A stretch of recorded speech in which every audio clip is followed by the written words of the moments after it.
Good afternoon, everyone, and welcome to the Volusia County School Board meeting of May 11th. It is 3:30. And in honor of Military Appreciation Month, I would love to welcome the DeLand High School JROTC Color Guard, who are in the back at the present time, who will present the colors for this evening's school board meeting. Everyone, please rise.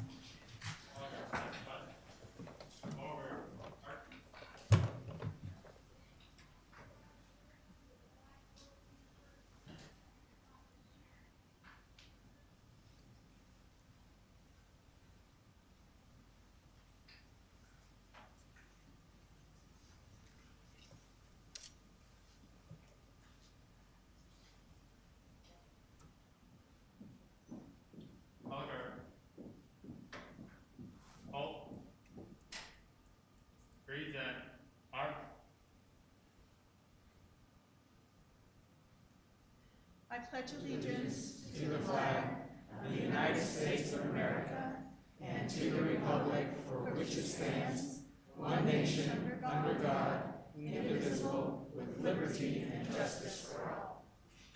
Order, arm, forward, arc.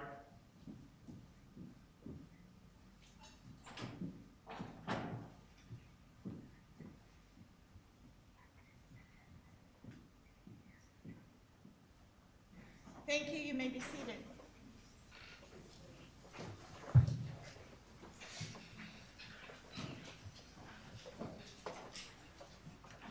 Welcome, everyone. Please silence your phones. We're here because we all agree to disagree. We're going to all be practicing respectful behavior one towards one another. I'd like to introduce the dais to all of you this evening. To my far left is Mr. Carl Persis. He represents District 4. To his right is Mr. Ruben Colon, who represents District 5.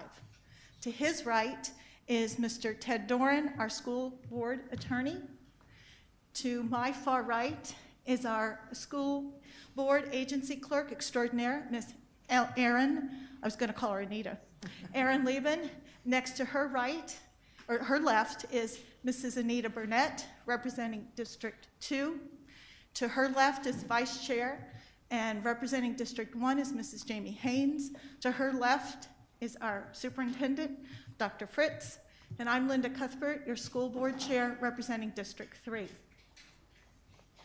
Items for the approval on the agenda this evening is 1.03, 6.02, 19.01 through 19.04.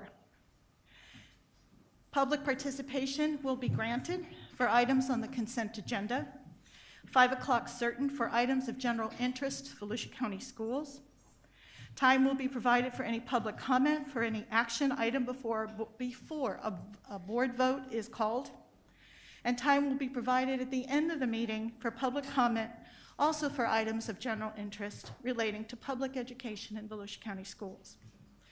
1.02, this is our district vision statement and board member comments. Would any board member like to start? Ms. Haynes. Since we were here last, I had the honor and privilege to attend an academic signing day at DeLand High along with Dr. Fritz, and it was just wonderful to see how many students, and they had it very well organized. They had them by where they were headed off to, and they did it during the lunch hour, but they did it outside in what they call the bowl area. So other students that were having lunch kind of gathered around and were able to see it, which I felt that was kind of encouraging because that's what they had to look forward to, and I thought that was great. And also, I know I've said this in a few other places, but we have one of the top 5 finalists of the year for Teacher of the Year here in Volusia County. Awesome. So Mr. G over at Citrus Grove, we kind of snuck in very quietly on a testing day, and since he teaches art, we could sneak into his room, but we surprised him, and he had tears in his eyes because he just absolutely loves what he does, and he has such a passion for it. But I think we should all be rooting him on in hopes that in July he may be named the State Teacher of the Year this year. Right. So.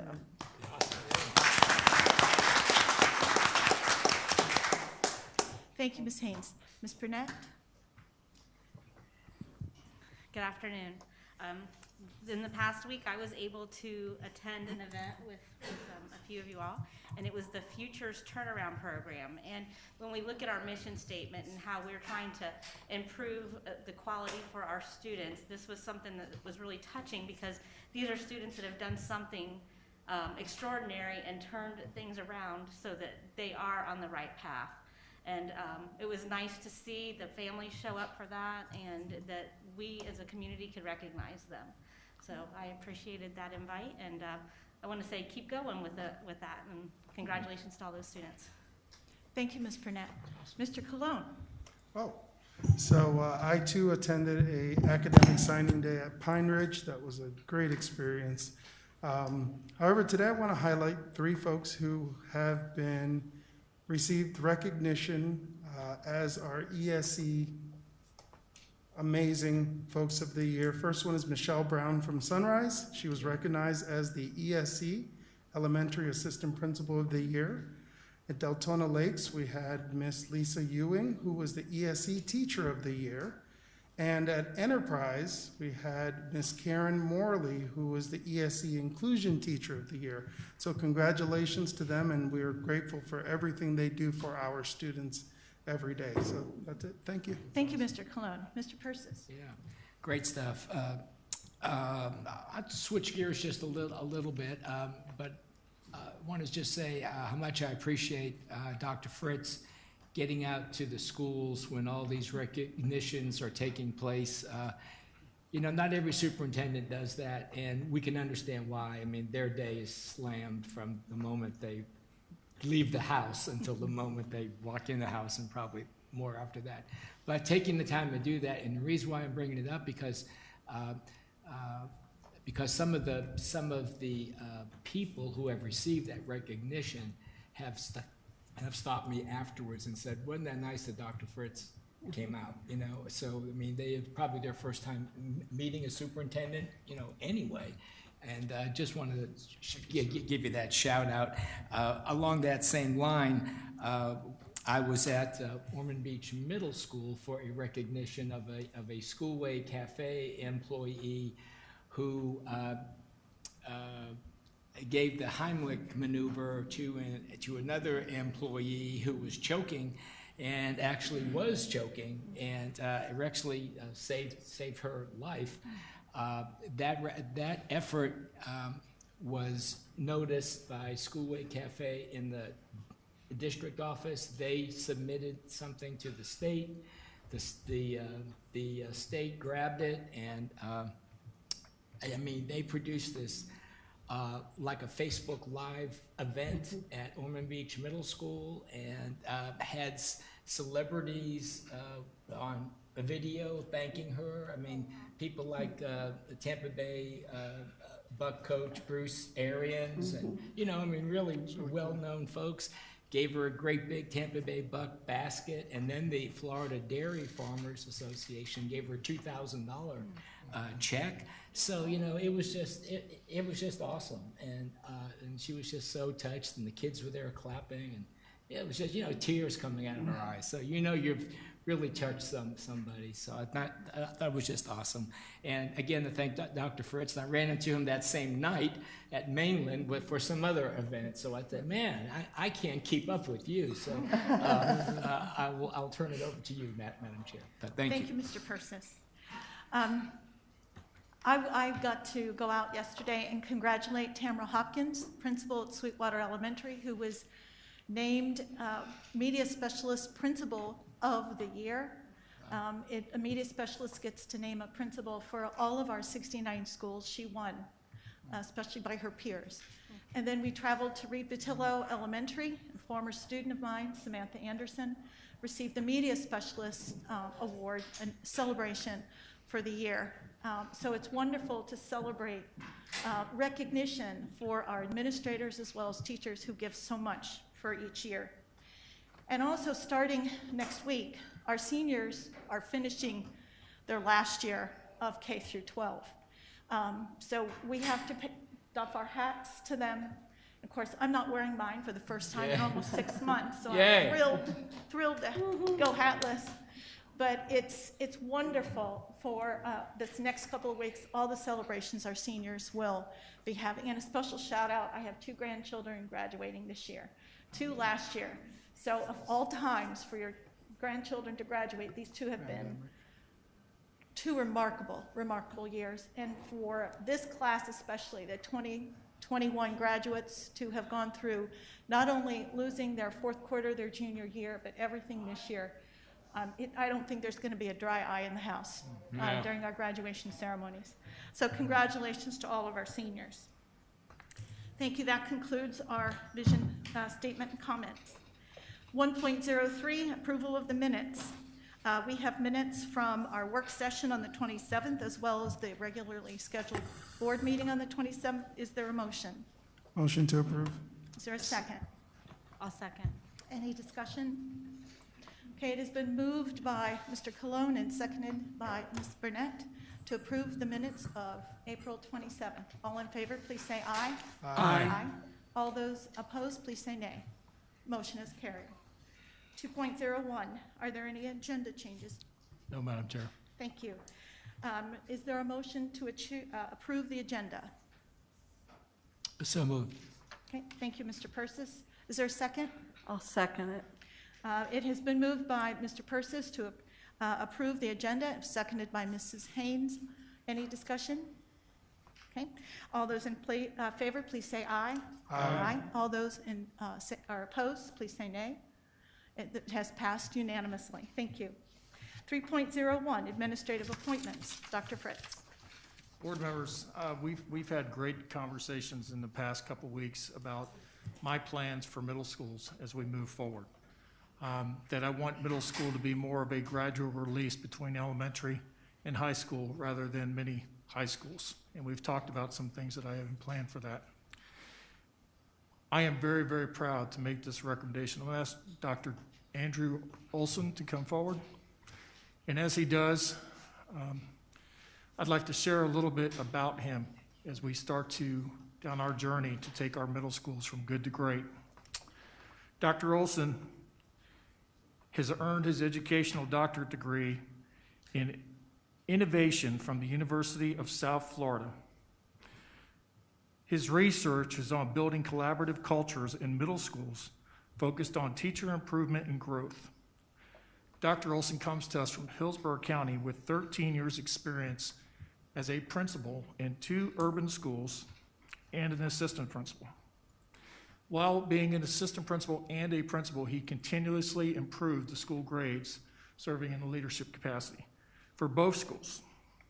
As a principal himself, he understands how complex the important role of serving and leading a school is. Ladies and gentlemen, it's my pleasure to recommend Dr. Andrew Olson as our director for middle school to work with Patty Core. Thank you, Dr. Fritz. You've heard the recommendation by our superintendent. Is there a motion to approve Dr. Olson? Move approval. Okay, is there a second? Second. Okay, the motion has been made by Carl Persis, and has been seconded by Ms. Burnett. Is there any discussion? Okay, well, we'll have to vote first. We forget. We get so enthusiastic to talk to you that we forget to vote, but I think that's more important. Okay, all those in favor, please say aye. Aye. All those opposed, please say no. Congratulations. Okay, sir, would you like to say something? Yeah, just thank you so much for the opportunity. I'm really grateful to be part of Volusia and be part of such a great team. I've had great interactions with everybody here so far, and I just can't wait to be part of the team, and I'm excited to get started. So thanks for your confidence in me. My wife and 2 daughters are here today, Melissa and Janelle and Taylor, so I just want to thank them for their support.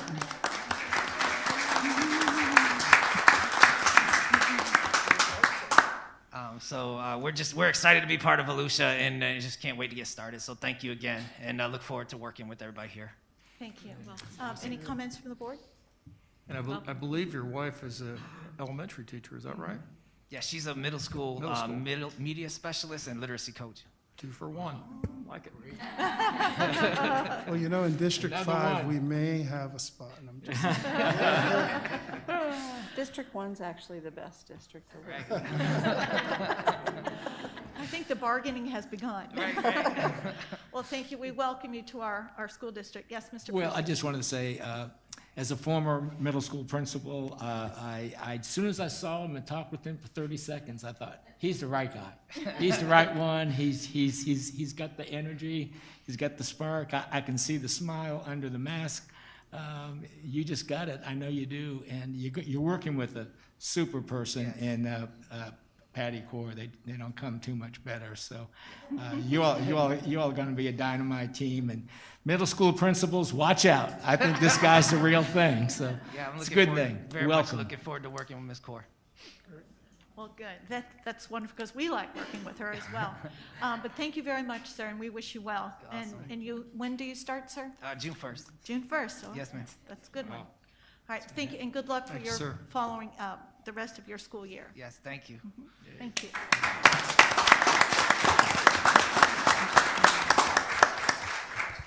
And I'd like to ask Mr. Adrian Bronson to come forward. Ladies and gentlemen, you know, we all know Mr. Bronson, very successful principal at Cypress Creek. He's done a really, really good job. He's been in Volusia County for 23 years. You know that we've had an opening at South Daytona Elementary School. And that was because Mr. Schwartz was promoted to a high school principal in Flagler County, and we wish him lots of luck. But one of the things that I want to make sure that we do for a school like South Daytona that has made tremendous progress over the last year is that we give some consistency. And so I've said this to Adrian, and I'll say it publicly. Adrian, we expect you there in 3 years. Adrian has a good plan for South Daytona, interviewed with the committee, and he is my recommendation to serve as the principal at South Daytona Elementary. You've heard the recommendation of the superintendent. Is there a motion to approve Mr. Bronson as principal at South Daytona Elementary? So moved. Thank you. The motion has been made by Ms. Burnett. Is there a second? Second. Second by Mr. Cologne. Any discussion? Are you sure you want to leave my district? Yes, ma'am. All right. Okay. All those in favor, please say aye. Aye. All those opposed, please say nay. Congratulations. You would like to say something, Mr. Brown? I do. First of all, good evening. Thank you very much for this opportunity. Over the past several days, I've been asked several times why I would leave such a great gig over at CCE. I was 9 and living in North Dakota when my father lost his job. Without an income, my brother, 2 sisters, and my parents loaded what we could into a conversion van that would be our home for the next 3 years. By the time I was in 6th grade, I had attended 13 different schools. In high school, we again became homeless, and in addition to being a student, I began working full-time to support my family, to provide food and pay for hotels so we could shower and have a place to sleep. Through it all, school was my safe place. My teachers provided me the stability that my home life couldn't. They took me in, tutored me so I did not fall behind, gave me extra food, and most importantly, made me feel seen and loved for who I was, regardless of the challenges I faced beyond the hours of school. In order to honor those teachers, Mr. Everett, Mr. Horn, Mr. Beal, and others, it is my hope to do the same at South Daytona. Every student on campus will know they are loved, cared for, and seen for the individuals they are and the potential they hold. School will be their safe place where there will always be an adult on their side telling them they can do great things. Mythology depicts dragons as fierce defenders of their treasures. As the newest dragon at South Daytona, I will be a fierce defender and supporter of its greatest treasures, the students and the teachers and staff who value them. Thank you for the opportunity to serve the community of South Daytona. Thank you, sir.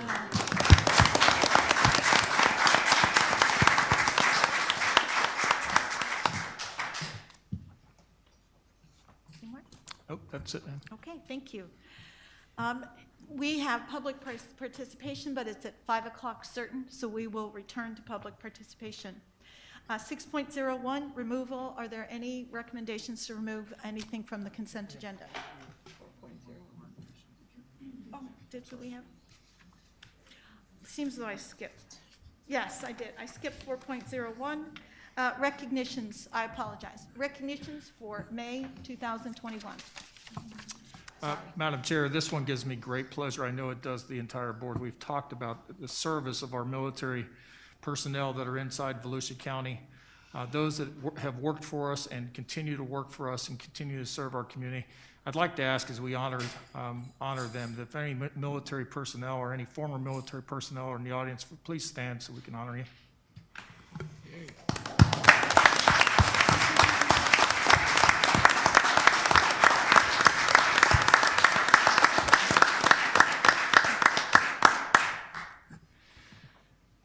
We'd also like to recognize May as National Physical Fitness and Sports Month. This goes out to all our coaches, our teachers, our student athletes, and the parent and the community volunteers that help make sports and athletics part of our children's lives every day. So we'd like to honor them as well. Thank you.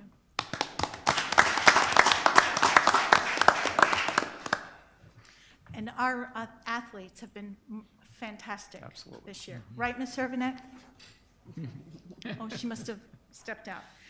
Her son became state champion for the javelin just this past weekend. Okay, thank you very much, Dr. Fritz. Okay, now 6.01, are there any items on the consent agenda that need to be removed? Dr. Fritz, have you heard anything? No, ma'am. Okay. 6.02, is there a motion to approve the consent agenda for this evening? So moved. Okay, Mr. Persis has recommended that we approve the consent agenda. Is there a second? Second. Mr. Colon has seconded the motion. Any discussion? Thank you. All those in favor, please say aye. Aye. All those opposed, please say nay. Motion is carried. Consent agenda has been approved.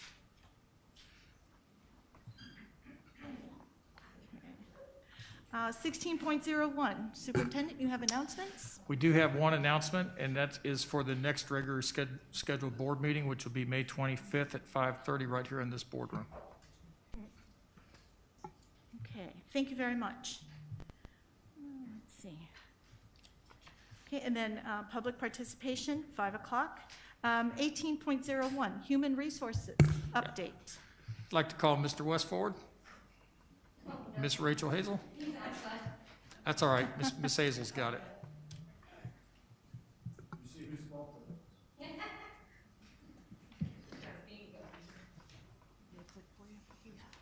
Hey, Miss Mahaney, how are you? Good, how are you? Good. Good afternoon, everyone. It's my pleasure to introduce Christy Mahaney, who is our superstar of recruitment and retention.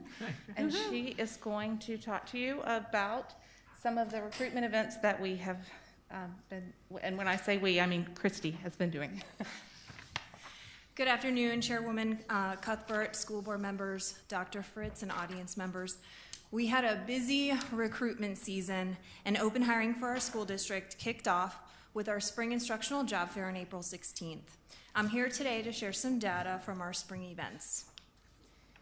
This presentation aligns with Goal 2 of the district strategic plan, which is recruiting, retaining, and developing high-quality staff. This spring, we participated in 17 recruitment events from January 27th through the first week in April. At these events, we were in search of highly qualified current and future teachers to invite to our instructional job fair and to fill any vacant temporary positions for the remainder of the school year. There was a lot of work that had to happen behind the scenes before open hiring could begin on April 16th. This included facilitating 2 important events, the VCS Instructional Transfer Fair and also the assignment of displaced instructional staff. Current VCS instructional employees interested in transferring to another school site had the opportunity to participate in the transfer fair. Eligible employees created profiles on a virtual solutions platform called No.Careers. On this platform, principals were able to review candidate profiles and send interview questions to teachers who selected their school as a desired worksite on their application. The window to transfer schools was April 9th through April 14th. We had 308 VCS instructional teachers participate in the transfer fair, and during the window, we had 82 successful transfers. All displaced teachers were assigned schools and placed in positions matching their certifications on Thursday, April 15th. We had a total of 95 teachers who were displaced due to the 2021-2022 projected allocations. 85 of these teachers were from Volusia Online Learning. Displaced teachers are free to apply for any position of interest during the open hiring season, which is going on right now. The spring instructional job fair kicked off the open hiring season for the 21-22 school year. The spring job fair was a hybrid event. we hosted the in-person event on Friday, April 16th at the Ocean Center, and the virtual event lasted 2 weeks, and it ran from April 16th through April 30th.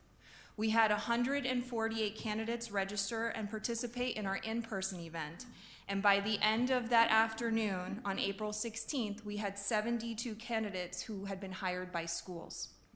We had 154 candidates who opted to participate virtually, and by Friday, April 23rd, which was the midpoint of the virtual fair, we had 22 candidates that had been hired. It's important to note that hiring numbers change daily, even hourly. The snapshot that's captured on this screen is from Friday, April 23rd, but yesterday we captured some numbers, so yesterday, May 10th, to provide you a more accurate picture of what hiring is looking like behind the scenes. So as of yesterday, May 10th, our schools have hired 79 candidates that participated in the in-person fair, 42 candidates who participated in our virtual fair, 22 candidates who were hired outside of the job fair, so they just applied online. So for a total of 143 candidates that have been hired since open hiring started on April 16th. This next slide gives you a snapshot of our vacancies as of April 23rd. So you can see as of April 23rd, after you subtract those numbers, we had 144 vacancies. And since then, we have had additional vacancies posted to our website due to Title I positions that have been added. So as of this morning, we're a little over 200 vacancies that we still have to fill. It's about 212. We plan to continue recruiting throughout the spring and the summer, and our candidate lists are continuously being sent out to principals each week, with preferred candidates being starred based on feedback that we got from principals in their interviews. So that's all I have. Do we have any questions? Board members have any questions for Ms. Mahaney? Yes, Ms. Haynes. I actually want to make a comment. I was fortunate to come over when you did the reception at Jackie Robinson Ballpark for the people that were coming in for the job fair, and then I went to the job fair on that Friday morning, and I have to tell you, the excitement in the room was just wonderful, and just seeing so many people there, you know, interviewing and seeking out a position, but also seeing some real quality experience, because you had experienced teachers that were wanting to come to Volusia County, and I was just amazed by the professionalism too that they exhibited, and it was just, there was no way you could be in the room and just not get pulled into the excitement and just see principals and assistant principals, or if they brought a coach with them, whatever, just their excitement when they got somebody that said, yes, you know, I want to come to your school. And you did a great job. And I know that was a lot of work that you and your team put into it, but it was phenomenal, so thank you. Thank you so much. Mr. Persis. Yeah, I totally agree with what you just said. It was so exciting, and then just, you know, you get excited when other people are excited, and everybody was just so happy, and a lot of energy out there. So, okay, so here we are, what is it, May the 9th? And so lots of plans for the summer. Can you share a little bit about? Sure, absolutely. So moving forward, most of the recruitment events that we're participating in are still virtual. I'm hopeful that next school year we'll be able to participate in some more face-to-face events now that we start a little bit going back to some more normalcy. So we do have some recruitment events lined up. We also just today actually slated an instructional fair for support positions. That's going to happen on June 30th and July 1st. Some more information will be shared for that. And then we have candidate lists that there's a lot of follow-up going on. One thing that I did share with our leadership team is that while not ideal, the virtual recruitment events have extended our scope and reach nationwide. And so on our virtual candidate list, we do have some candidates, very highly qualified candidates from Pennsylvania, Colorado, Wyoming, Kentucky, which really opens us up to some of those conversations with some highly qualified candidates that we might not normally have been able to have contact with. So we're going to keep moving forward with that, and I think part of recruitment is just showing up and being there.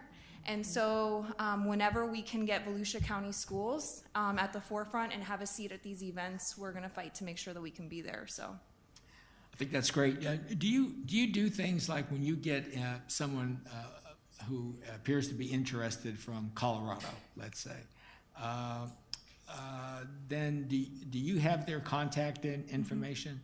So do you have people that like may follow up with a text to them, or just like football coaches do when they're after a certain college recruit, hey, we want you here, we want you here. And I do. I send them pictures of the beach and, just little things like that. Yes, I actually keep a spreadsheet, and anytime that I get a phone call lead, I get an email lead, or a lot of times they'll email Mr. West and Ms. Hazel, and they'll forward me their contact. I start a running record of any contact and information that's shared back and forth with them, and so I know the last time that I communicated with them, and if it's been a little bit too long and things are starting to go silent, I always make sure that I reach back out.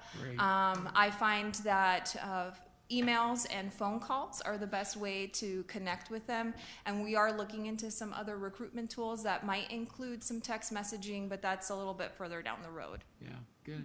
Well, that's great. Perhaps Dr. Olson will get some folks from Hillsborough. We seem to be tapping into Hillsborough a little bit. So. He's been charged. All right, good. All right. Thank you, Madam Chair. Thank you. Mr. Clone, question? Nope, you guys do a great job, even during spring break. I mean, it spoke to your dedication, so thank you. Yeah, awesome. And Mr. Persis asked the question that I was asking, where's everybody coming from? Is it mostly experienced teachers? Is it, and I asked, what parts of the country, but also are they a lot of our local graduates in education? So is it a sprinkling of everyone? It really right now, and it's hard to tell, like I said, the numbers are changing every hour. So like right before I walked over here, we had one of our school counseling interns that was just hired right before, and that was not included in our numbers for Pine Ridge High School. So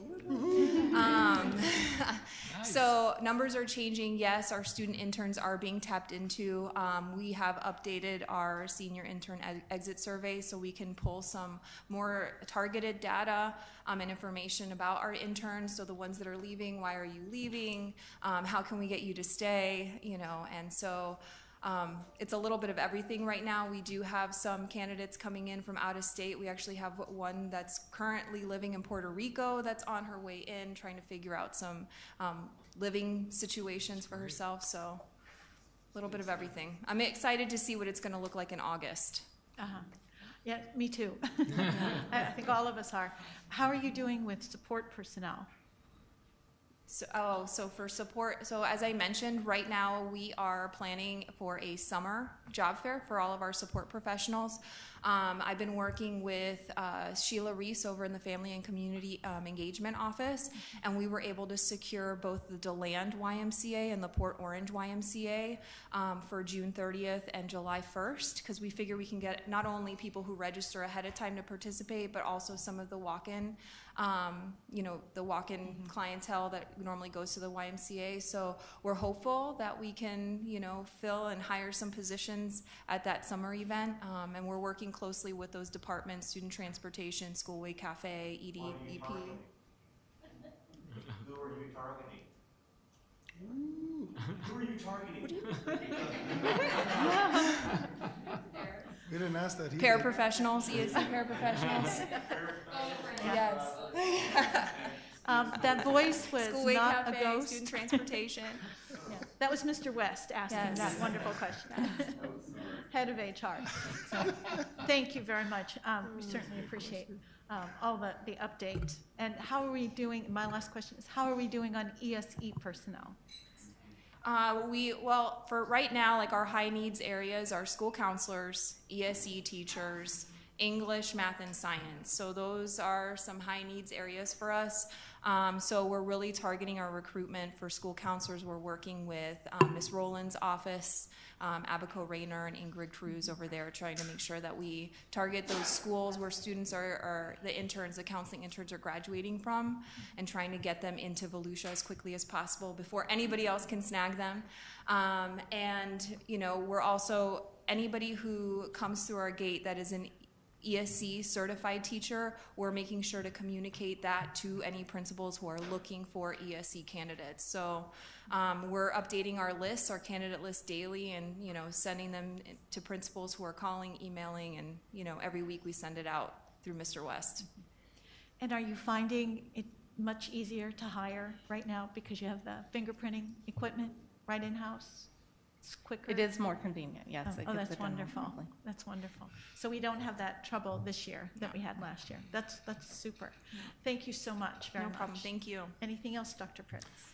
Just one of the initiatives I want the board to know that we're doing, and we're starting this process through HR, is it's much more economical for us to retain employees rather than to continually recruit them. One of the things that we're doing through Mr. West's office is we're going to begin exit interviews for our employees when they leave, decide to go somewhere else, so that we can start to look at those trends to figure out how we retain them and keep them over time. I think that all those factors really are important for goal 2. It's not just recruitment, it's retention and development as well.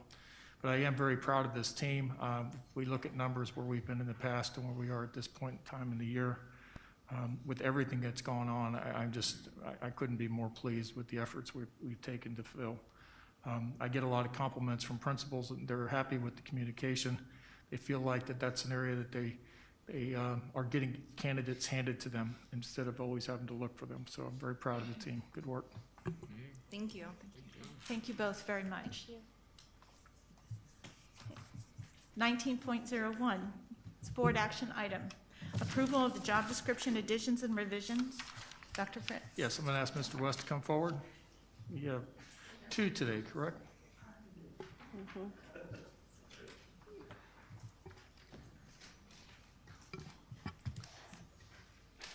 Thank you. Good afternoon, board members. And I'm sorry that I wasn't up here for the update, but I actually had to go out and congratulate one of my former colleagues. So, yes, we have a job description that we're pulling forward here. Apologize. Okay. In regards to, oh my gosh. Well, Mr. West is pulling that. Let me say one with the dining room aides. That's it. Yes, sir. I want to share with this and thank the board. This was one that you brought to me. Principals were sharing their concerns. And as I walked schools with some of you, we were seeing our principals and our assistant principals wiping off tables in the lunchrooms. And, not that they're above that and they would do that, but there's better ways for them to spend their time and day. So there was a need for us to make sure that we provided some services to support our schools. So we came back pretty quickly and started putting together some budgets so that we could have those dining room aides in our elementary schools. As a result, as we went through that, we realized that there's some JD, or job descriptions, that we needed to update. So that's the first one that Mr. West is going to talk about. Yes, sir, and it is for our dining room aide. And this is actually just a revision to our current dining room aide position. And as Dr. Fritz said, we are actually looking to put those in our sites that currently don't have those for the elementary school. So requesting approval for that, and also the community involvement specialist position. That is also a revision. That's just an update to our existing job description as well. So I'm requesting approval for both of these job descriptions to move forward. Okay. Is there a motion? So moved. Is there Second. Second has been, the motion has been made to approve these 2 job descriptions, dining room aide and a community specialist underneath Dr. Balgobin's department. Motion has been made by Mr. Carl Persis and seconded by Ms. Jamie Haynes. Is there any further discussion by the board? Are there any public participation requests? Okay, thank you. All those in favor, please say aye. Aye. All those against, please say nay. The motion is passed. I do want to say that when a lot of us volunteer in the kitchens during school lunch week, and always someone had to go out into the cafeteria and clean, a lot of tables, and they loved it when I was there because I didn't mind doing all that. But now to have a dining room aide to help them, I'm sure. Yes. Yeah, the people in the kitchen are just thrilled. So now they can get ready for the next lunch. So that too is a huge help. Thank you. especially at New Smyrna Beach Middle School, which, Yeah, I mean, yes. their cafeteria almost doubled in size, so they're good. very happy. But Thank you you. very much. Yes, ma'am. Ms. Haynes. Oh, I'm sorry. Yes, Ms. Haynes. And I wanted to say, Dr. Fritz, thank you for listening, because it does make a huge difference at the elementary level to have that extra pair of hands, especially at the beginning of the year when you've got pre-K and kindergarten that have just walked in the door, and we all know they can't open anything. They can't open a milk, they can't open a ketchup. Can't they carry a tray. Yeah, they can't carry a tray. And they don't know their number. Yeah, they don't know their numbers yet That's either. for sure. But I do want to thank you for listening, because that was a need, and I'm happy to see that we're going to make sure that our principals have that extra pair of hands, and they don't have to worry about that. Can I also ask that, reminded me, is this a part-time position? It is, and what we find is that many of it's either a 2 or 3 hour, depending on what the individual site is. And what they do is they pair up with, for example, a schoolway cafe worker or possibly a para position, and they do both combined to make it a full position. So yes, ma'am, it is a And part-time. that way they can have benefits as well. Okay. Correct, yes. Thank you very much for Yes, that ma'am. added information. Yes, ma'am. Dr. Fritz? The next one relates to our pilot program for our custodials. As we go forward with that, I'll share with you, it's my intent to come back to you in June to give you an update at the June 22nd board meeting, because we will be launching July 1. We're in the process of hiring those leads at the schools, and it's a collaborative effort between the operations division and the principals at the school.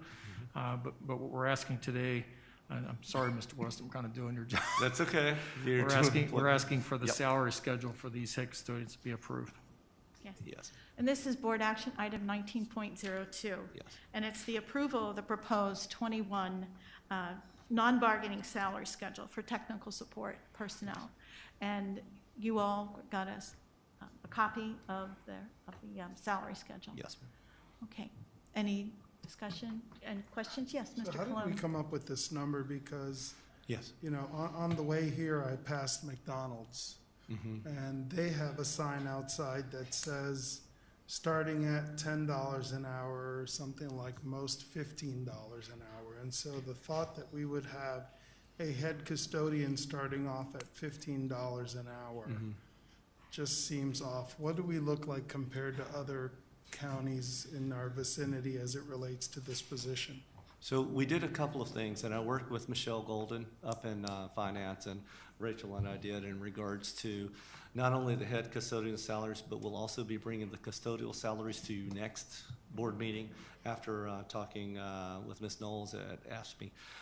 But what we actually did was we looked to see where they were in 2012-13, okay, compared to where our current employees are that are non-bargain along that same line, and we actually projected them up and actually made it to where it is currently. So it looks like it's kind of an arbitrary $15 an hour, because it also looks like the minimum wage, but it's actually in line with what our other employees are making that are on that non-bargaining salary schedule as well. And we also did the same thing, I will tell you, with our custodial schedule that we'll be bringing to the next board meeting as well. We also took a look at some other districts to see what they did and made sure that we were in line with what their starting was. What we also included in that was that we're looking to, and I will say with part of the pilot program, we're interviewing for the custodial supervisor right now. John Kraft is working on, he has this team together, and they actually have a pool of candidates that they're interviewing right now. So the next phase is we're going to publish this and open it up, advertise it for our head custodians, have them come in and be interviewed along the same lines. And then, of course, we'll open up to the custodians so that our head custodians hopefully will be starting June 1, and then our custodians will be starting on June 15, and then we'll be able to put our pilot and program in place with the training that they need in order to do that. So all that said, we do look at, I'll say, experience with custodians that are coming in, and those head custodians who have possibly worked with us in the past, possibly are with ABM right now. We're hoping to be able to recruit them giving them the experience credit that, coming in for that. So that's going to be important to recognize as well. Is this competitive to what ABM's offering them right now? It is, and that's what they have proprietary things that they can't necessarily share with us, but we have done some research.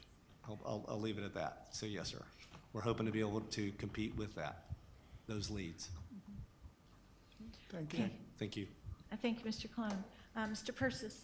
Thank you. Good. I'm glad you brought it up, Mr. Cologne. Also, I just wanted to ask you, are we giving any thought about incentive programs where these individuals, if their track record is really great, they're always cleaning the rooms phenomenally well, everything's great, that they can earn a little more money. I don't know what that would be, but it never hurts to reward people for doing a great job, particularly in this area where it's sometimes not appreciated as much as it could be. And so I'm just throwing it out there. Yeah. Saying we should. If I may, Mr. Kraft and I have talked about the beauty of what we actually have set up with ABM, with our dashboard that we have, and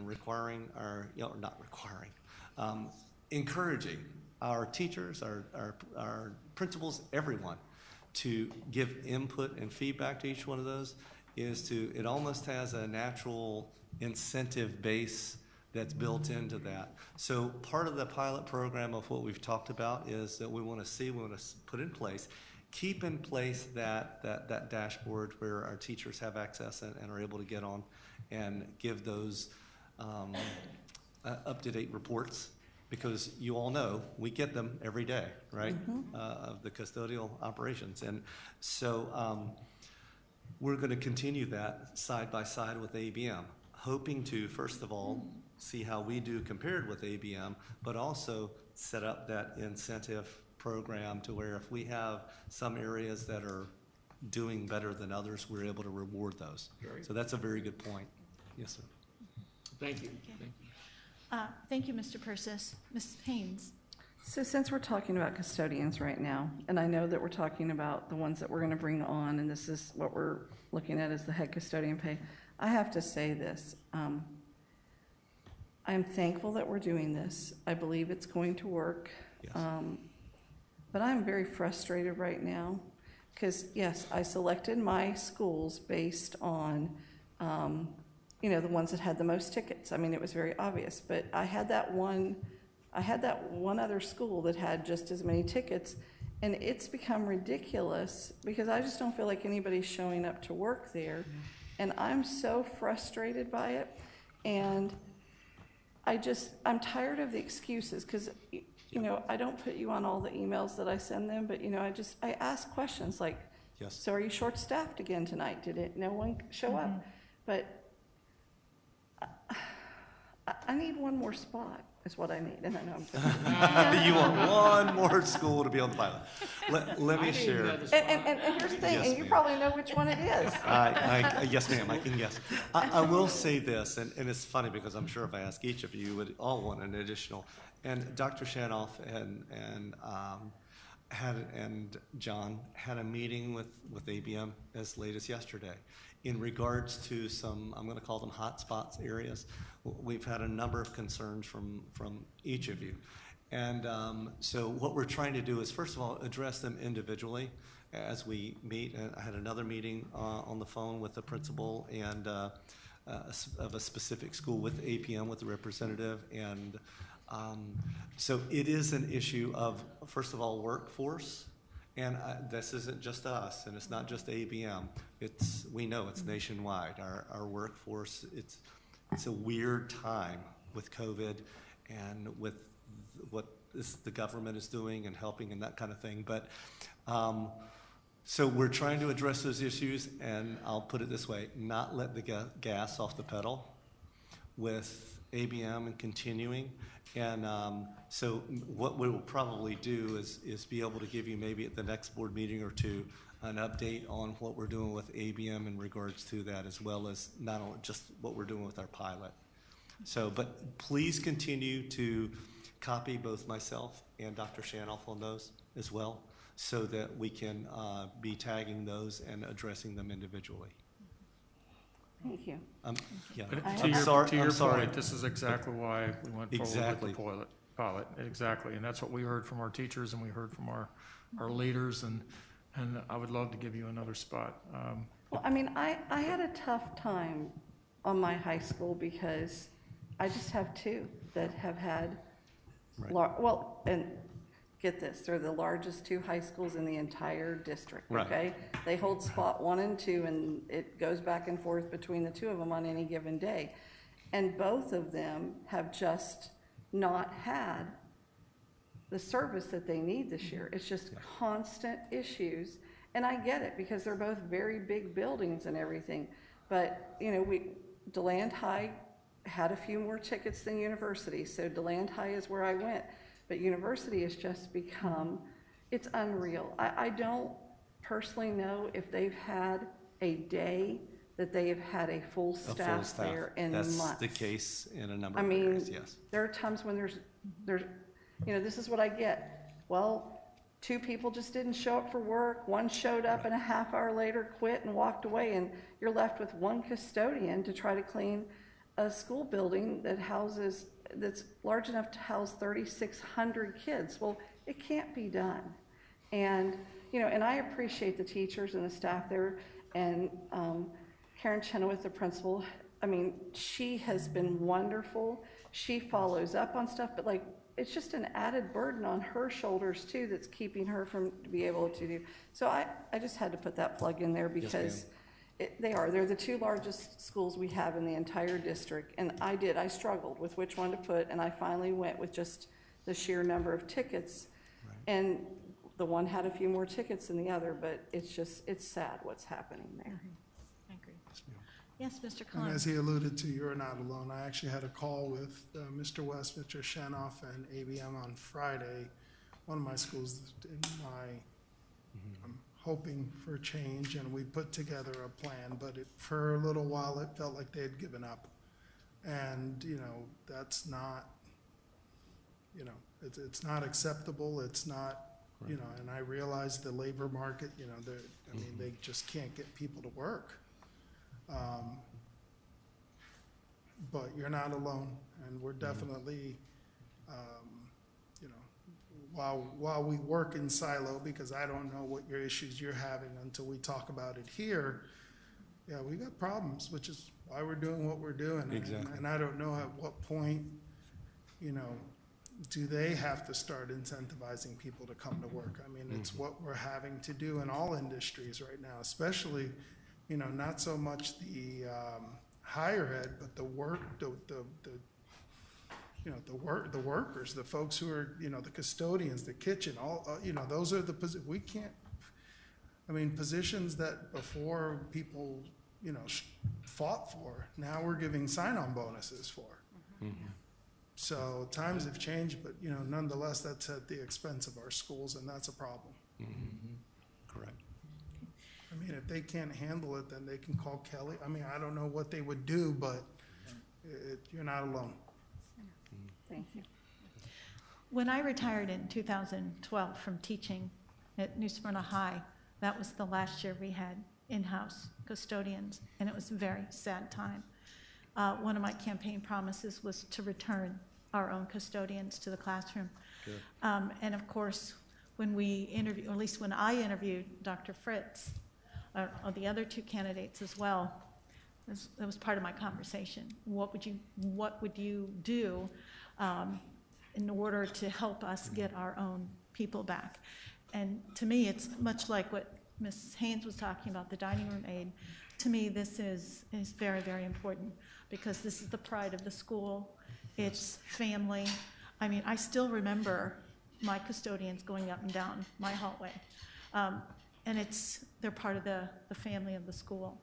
So I just want to say thank you.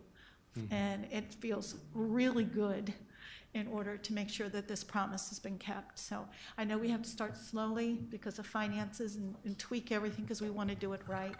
But thank you. And when you do have a 4th school open, I've got a I have a recommendation too. Okay. Thank you. Okay, well, thank you. All righty, thank you. Okay. Is that it? Did we vote? I don't even remember. Oh, we haven't voted yet. Okay, I'll stay. Yeah, we have to vote on this. Please. Dr. Let's see, okay, we I do. I are, have which a one, where are we? I have a That's on recommendation that we approve the salary salary schedule Yeah, for the the head salary custodians. schedule for the non-bargaining. Is there a motion to approve? I make the motion that we approve. Okay, Ms. Haynes has made the motion to approve. Is there a second? I'll second. Thank you. Ms. Burnett has made the second. Ms. Schultz, are there any comments for public participation? No, ma'am. Okay, thank you. All those in favor, please say aye. Aye. Aye. All those against, please say nay. Motion is carried. Thank you very much, Mr. West. Okay, we're moving on to 19.03. I'm going to ask Mr. Penley come forward, and board and for the audience. You know, this board did a very good job of making sure our students were safe and our staff was safe throughout the year. But as things have come forward, there's been a desire of this board to express a potential revision or adjustment in our 503 policy, which is face covering. So at this point, I'll turn it over to Madam Chair. Regarding our current face covering policy, let me recap several occurrences over the past few weeks. On April 27th, the school board directed the superintendent and Mr. Penley, our school district attorney, to begin revising our current policy in accordance to state statutes. On Monday, May 3rd, the governor issued 2 executive orders addressing COVID restrictions for the general public. Neither executive order directly had an impact upon school districts. Afterwards, the Florida Department of Education issued guidance to school districts for potential next steps. This school board takes our role very seriously in enacting policy. That's what we do. We enact policy and protocol. Dr. Fritz runs the district through our vision. We will hold this meeting with the purpose of revising our current face covering policy so that further face covering practice is voluntarily permitted for students, staff, parents in our community. These revisions will be implemented expeditiously. Okay, and Dr. Penley has been called by Dr. Fritz, and so we will now have a presentation from Dr. Penley. We will discuss it, and before we vote, we will have public participation. Thank you, Mr. Penley. Thank you, Madam Chair. Dr. Fritz, board members, as you recall from our work session this morning, we've had an opportunity to bring forth today a request that the board authorize for advertising revisions to policy 503, which is the current mandatory face covering policy regarding mask wearing by students, staff, visitors, vendors on our campuses. The direction of the board was that we make that a voluntary, permissive policy rather than mandatory. So the draft that you have before you, after hearing comments this morning at work session, revises the mandatory policy to make it permissive. The word must, obviously, is, and mandatory is taken out. We did revise the language concerning encouraging individuals to substantially comply with authoritative or controlling government-issued health standards. We included the language in paragraph 2 that the superintendent, upon advice, guidance, or direction of state officials, would report timely to the board any significant escalation or emergency requiring reconsideration of the permissive policy. We retained the definitions as we discussed, no changes there, clarifying that the face covering would be intended, authorized face coverings to be voluntarily worn would be those that were intended for health or safety purpose, striking the exceptions and retaining paragraph C for the district to maintain a supply of personal protective equipment for those students, staff, or members who choose to wear a mask while on campus. And I revised policy, paragraph D, to make the policy effective upon adoption of the school board. So if the board's pleasure and direction is to revise the policy, we will advertise that for a period of statutory requirement. And then if you choose to adopt that at the June 22nd meeting, don't have my calendar out, June 22nd meeting, the policy would then be effective immediately. Okay. Thank you, Mr. Penley. I did, at the chair's request, seek out guidance from any orders, and there is on January the 29th of this year, the Center for Disease Control through the Department of Health and Human Services amended Title 40 or Code of Federal Regulation 42, 70.2, 71.31, and 71.32 to include that persons must wear masks covering the mouth and nose when traveling on public conveyances. This is an order that was implemented by the Director of the Division of Global Migration and Quarantine. It's not signed off. It was adopted into the Code of Federal Regulations through the authority of the Division of Global Migration and Quarantine. There is an argument to be made that that does not apply to public schools, as it is not a public conveyance, but it has been interpreted to apply to public schools. Okay, so I didn't quite understand what you said. You said it doesn't apply, it does apply to public schools, but not to? I have some concerns, let me just put it that way, Okay. about the adoption of this Code of Federal Regulation because it comes from a division of the Centers for Disease Control that would not appear at first blush to apply to public schools throughout the country. I have problems with a Director of Global Migration ordering the school board of Volusia County to do anything. Okay. But having said that, this order has been interpreted to apply to public schools throughout the United States, meaning that students, individuals riding public school buses are subject to this regulation that while riding transportation, masks be worn. Okay, so do you know if other districts are aware of this as well? I can't speak to other districts, but I can tell you that I stay in pretty constant communication with my colleagues throughout the state, and no one has raised this as an issue at this point, and I have not raised it with my colleagues.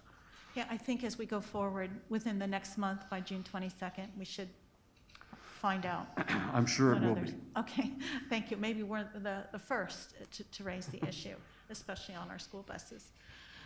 Are there any questions for Mr.? Yes, sir. If I could just add, I think probably the reason that people have not, or at least not people, attorneys for districts have not been as involved in this is because we have all had mandatory face covering policies pretty much to this point, with the exception of some small and rural districts that do not.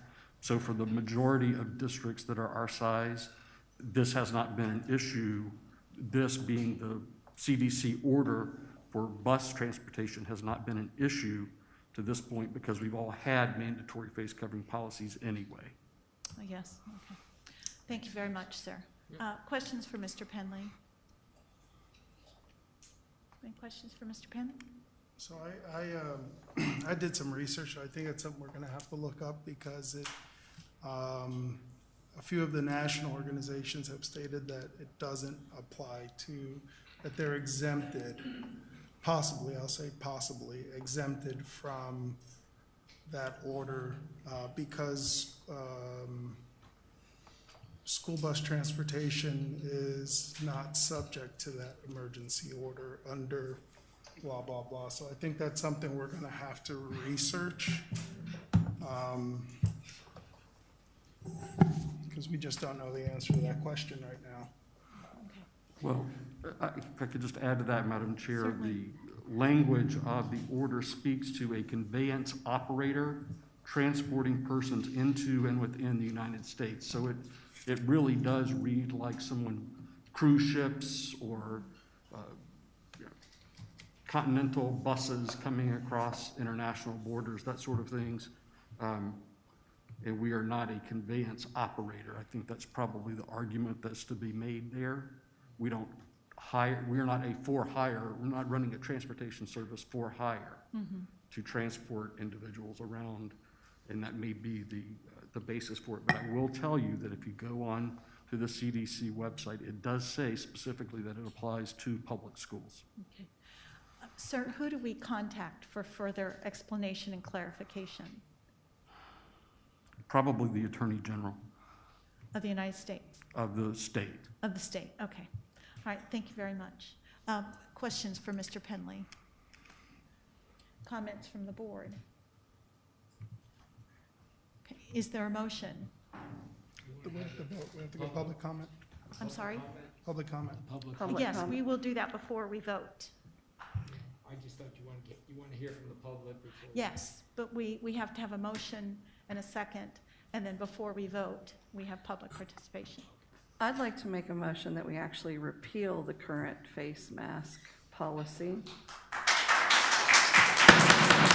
Excuse me? That will not occur. We are respecting each other's views. Not everyone thinks the same way. If you choose to clap, you're more than welcome to, but not in our room. Please, we are going to have a civil discussion. Thank you. To finish my motion, I'd like to make a motion that we repeal the current mandatory face covering policy and allow, basically by repealing it, we allow each individual and/or, as far as adults go, and parents with children that are younger to make their own personal decision on whether or not they would like to wear a mask moving forward. And I am willing to go with a repeal that would start effective Monday, June 7th, based on what was said earlier today in the workshop. Okay, I would second that. okay, in a second. There's been a motion made by Ms. Haynes. Sorry, Jamie Haynes. The vice chair. But, yes, who's also our vice chair. Thank you so much. She has made the motion to repeal our current emergency policy, 503, but that does not address what's before the board right now, correct? No. Okay, I just want to make sure everything is clear. So she's talking about something that we already have on the table, and you are seconding, Mr. Persis has Right, seconded the motion. And I'm glad that you clarified that. I see them as two separate issues. Yes, So, they're two separate issues. And that, and the reason for that date, just so the public understands, that will maintain our current policy through the end of the school year. Our current policy of wearing a mask. Okay, so our current emergency order of mandating masks will occur through that time. Would stay in effect Okay. through the end of this school year. Okay. Now, I'd like to ask Mr. Doran, is this okay to do this in this process when we have 1903 before us? Yes, I think it's fine to do this. We presently advertised Policy 503 as an amendment to the existing policy. So we would have to treat that. If you're going to go, I agree there are two separate issues. This motion is different from what we're considering here. So if this were to pass and the board were still inclined to have a policy in place that addressed the issues as set forth in the proposed amendment, we would treat it as a brand new policy and not an amendment, because we would have repealed the underlying substance. And so we would just have to be clear on the record that that's what we would do. So if we're repealing the 503, what would this new policy that we've come for revision, what would that be called? Well, it could be 503, because, I mean, if you repeal 503 and take all the substance out of it, that it didn't exist, we could move forward with a new policy For 503 that is set forth. I don't know how else you would accomplish it. Yeah. If you're going to do a repeal. Okay, any comments, Mr. Penley? I could see giving it a new policy number as to permissive face covering. I would be hesitant to substitute a different type of policy for 503. That's fine. Yeah, I mean, it makes it clear. And I would have to check our policy book to see exactly which next policy this would fall under. Okay. Would you have to bring that back to us, or can you just adjust it before this goes out for advertising? I think it has to come back. It has to come back, so it delay. So, Yes, sir. so earlier today I said, you know, as we're considering this, and I think there's a consensus to have this ready for summer programs, my question would be, how would we, so if we repeal this one, do we have a meeting between now and then that we can possibly add something so that summer programs, so that folks are covered for the optional? Because right now we would have no optional policy. And so what, would it be that first meeting in June that we would pass an emergency something or another just to carry us through? In other words, providing provisions for folks who want to wear optional masks to be able to wear them, carrying us through whether we add it to the dress code, whether we, I mean, basically what we're saying is if you want to wear a mask, wear it. So that would at least cover the policy. It will allow the superintendent to not have to simply turn a blind eye until we're able to procedurally get this through. Yeah. And is that an option? So let's say we decide, okay, we're going to repeal this as of Monday the 7th. Okay, our meeting isn't until when? It's right then too. It's the The next day. So we would have to enact arguably an emergency policy to allow for face coverings to be optional. So that would cover that. Our meeting is actually on Monday the 7th. It's on Monday the 7th, so even better. So that same day we would, and in good faith, we can advertise that because, I mean, it's an emergency order, but we know what we intend on doing, at which point that would provide that coverage for, until we develop it into a longer policy, whether we plug it into the dress code or leave it on its own or whatever we do. Okay, Mr. Penley? Unfortunately, Madam Chair, a permissive mask policy would not meet the definition of an emergency, requiring that the board take action for a period of 90 days. That's what an emergency means. And keep in mind, back July of last year, we were under a state of emergency imposed by the governor and by the state of Florida. So that's why we were able to adopt an emergency policy pursuant to your home rule provisions of the Florida Constitution. I don't see how this would be an emergency. Okay. But there's, yes, sir? And so going back to the same reasons we did it back when, it was for the health and safety of students. And so for the students who feel that wearing a face covering is essential for their health and safety, it would be the same argument. I just don't want to not have a policy. It's not, I'm sorry, Mr. Cullen, Madam Chair. It's not a matter of not having the policy, it's a matter of how you adopt it. If you're using Chapter 120 rulemaking procedures to adopt it, I see no problem. If you're using Chapter 120 emergency rulemaking problem, this doesn't meet the definition of an emergency. Do you understand the distinction? Yes, sir. Do you think that maybe we have it reversed, that we should adopt this first and then repeal what we have already? Or is this, okay, is her motion? This is going to amend and modify the existing policy, so I don't know how you would repeal anything once you amended it. It would be. Okay, yes, I just want to make sure that the procedure is appropriate. I was wondering, rather, because Ruben makes an excellent point, and so the one way to do it is you just don't enforce the policy. But could there be another way of, not policy-wise, but superintendent directive? Is there any procedural thing? It's not school board policy, but could the superintendent just say,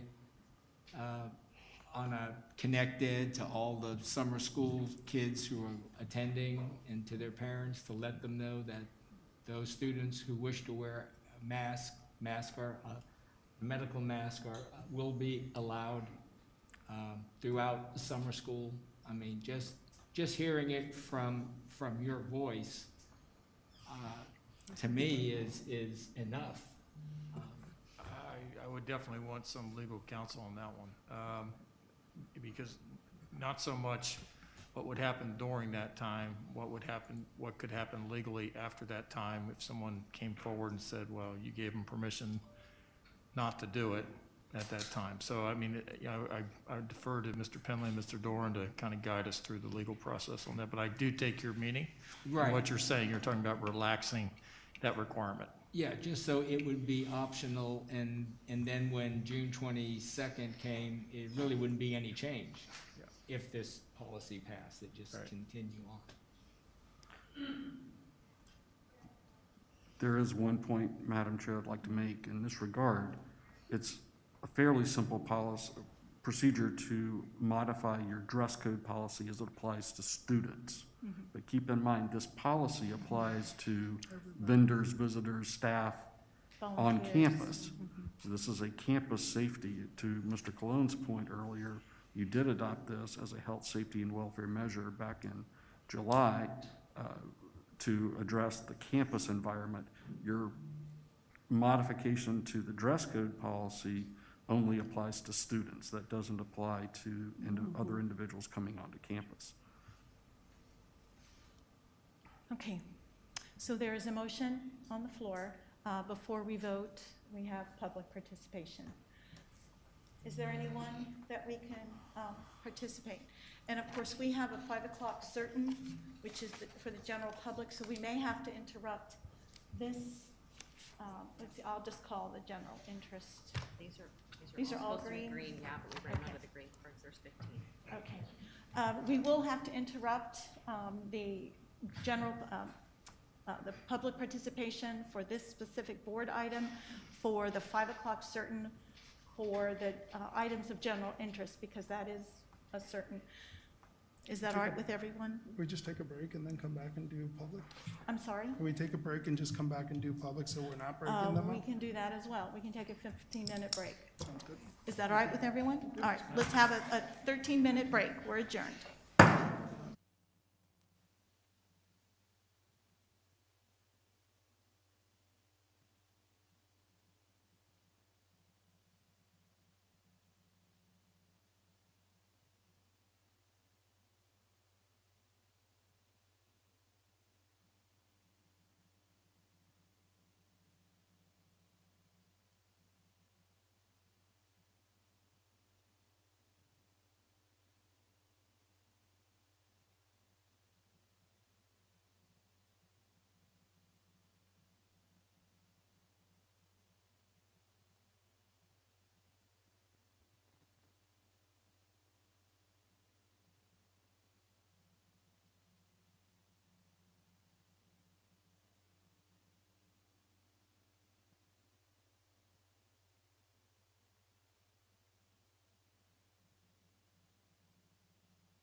get back to what she says.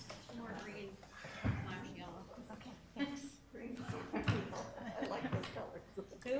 Green, lime, and yellow, Kelly was saying. Thank you for coming back, to those who are online and those in the audience. We're now in public participation for 19.03, discussing our mask policy. So what I'm going to do is call the first person to come up before the board to the dais. Please speak into the microphone, state your name and what area of the county you are from. You have 3 minutes in which to speak. At the end of 3 minutes, if you have not finished, you need to wind everything up at 3 minutes. The timer is on the screen. If you continue to speak, I will have to cut you off in order of favor of time. Madam Chair, Yes. just for clarification. Uh-huh. So the people that are speaking right now are not speaking about the mask. They're No. speaking about something other than mask. Correct. This is for 5 o'clock certain general information. Thank you. We do have those, correct, Ms. Schultz? I have the masked ones in front of me. We're at 5 o'clock certain.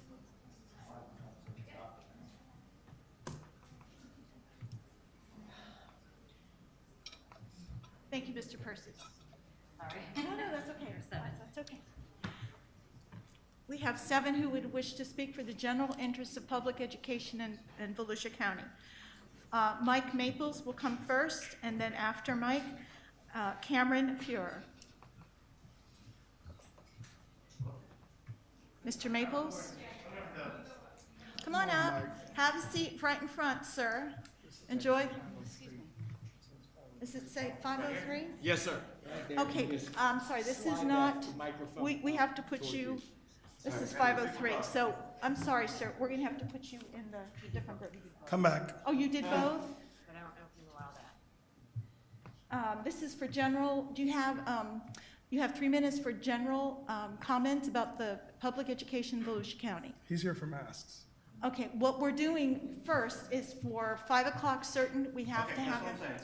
Yeah, I'll add you to my mask list. So I'll hold up. Thank you so much, sir, I appreciate it very much. Okay. Okay, so she left. Okay, there we go. Thank you. All right, thank you so much for your patience. Cameron Fuhrer is first, and then Terry Fuhrer.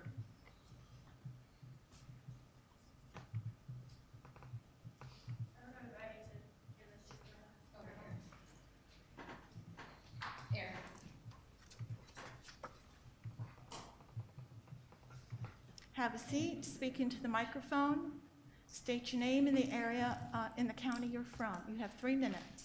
My name is Cameron Fuhrer. I am from Ormond Beach. I used to be a student at Seabreeze High School. I recently transferred to Mainland, but I left because of coaches, the way that they handled things. I don't think a coach should be taking things to social media. Thank you. Coach Molo posted on social media a picture of her holding a poster that I passed around, that she claims was put in her yard with 400 forks on a Seabreeze softball Facebook page. I feel that it was intentionally done to make me look like I was harassing her. At the very least, it was implying that the Mainland softball team was. The picture was taken at Mainland the day of the Mainland and Seabreeze game. I went to Mainland from Seabreeze. It was to get away from the harassment and have a fresh start without judgment. Therefore, I made no reference regarding issues with Seabreeze athletics. I would like to have it formally noted and documented that I feel threatened and harassed by Coach Molo's post. I also want it formally documented and noted that Molo was obviously talking to this season's team, which only 4 were returners. I had multiple people tell me that they had the new girls, the freshmen, were talking about me and how my mom was allegedly trying to get her fired, which only would come from Coach Molo talking about it because these were private meetings. No one knew about our private meetings or anything going on between us other than Coach Molo and the administration there and me and my family. I also want it formally documented that I feel threatened and harassed by the Seabreeze softball team due to them talking about me. I also feel threatened by the fact that Coach Molo went to the players from last season, discussed a private meeting, and then gave these players a statement sheet and told them to write down statements regarding the private issue, an intent to cause more negative reflection on my character. I don't think that any of this is how a coach should behave. And like I said, I left Mainland for this exact reason, but it's continuing on. And when is it gonna stop? I mean, especially the post. Like, really? You're a coach and a teacher. Don't you think that, you preach that you think before you post, but was that thinking before she posted? I mean, personally, I don't think it was, but. Thank you. Thank you very much. Ms. Terry Fuhrer. And then after Ms. Fuhrer, Cheryl Taffy.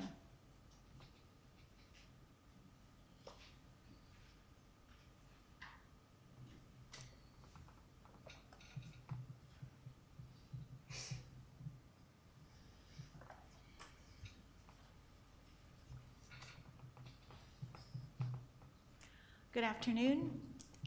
Just state your name and the area of town you're from, and speak into the microphone, please. You have 3 minutes. Can I remove my mask? Oh, no, you may take it off if you wish. My name is Terry Fuhrer from Ormond Beach. I would like to ask, in regards to the poster and the comment that went around, Mr. Persis, were you aware that one of your teachers and your coaches had gone on Mainland property and made such a post and put it on social media out there that has a Seabreeze name attached to it? Were you aware of this? Ma'am, at this time, during public participation, the board does not respond, but we're here to listen to you. Okay. Well, I'd also like to mention, I did wonder if Ms. Burnett knows that Seabreeze was going and posting such post on while they were on Mainland property. Let's see. Okay, like I said, she posted it on Mainland property. The post Facebook page has the Seabreeze name on it. I believe that she did this in hopes that the softball coach would see this and think negatively of Cameron and think that Cameron did it.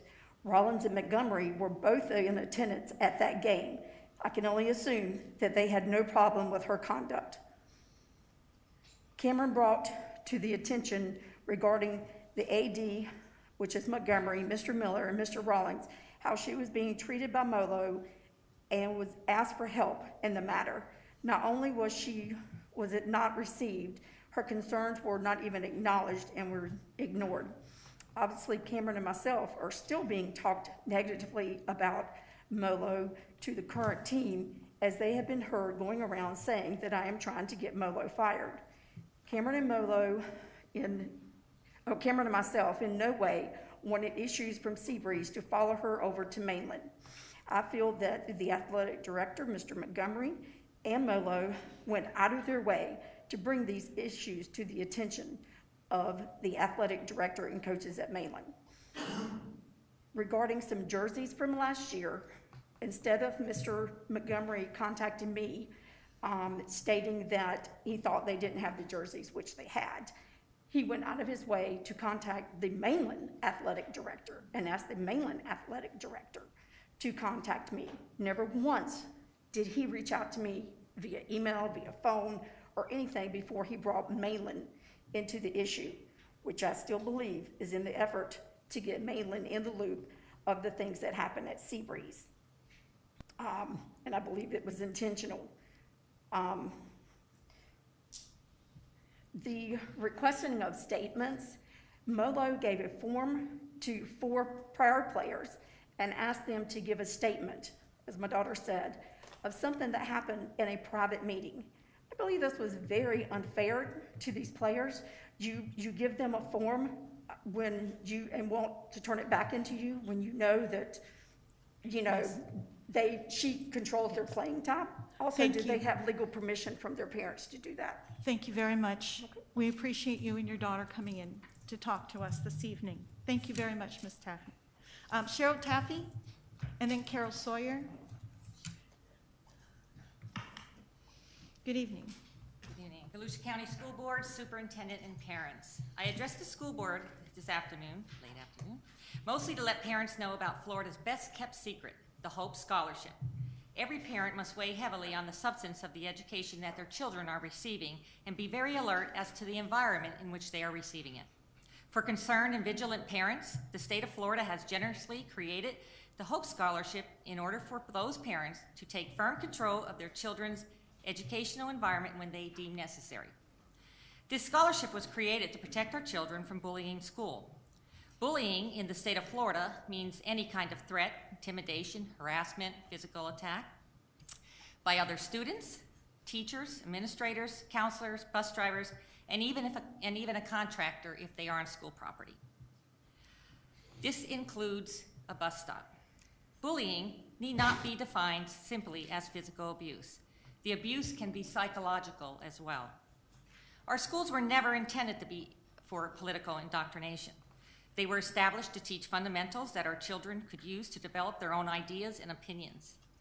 In some areas, students are being taught feelings, not substance or science, and some instruction is about subliminal hate and subconscious racism. Subconscious racism may sound familiar to most in this room, as teachers were accused of it in a news journal article when accused of subconscious racism while teaching their black students. Government schools have assumed the role to teach children things that they feel parents aren't teaching at home. And they take precious time away from teaching academics. Instead, they are injecting sex education, which includes graphic masturbation for 10-year-olds. They teach anti-American, the critical race theory, 1619 Project, which defines and transforms our country's history, and have numerous posters that are inappropriate in the classroom.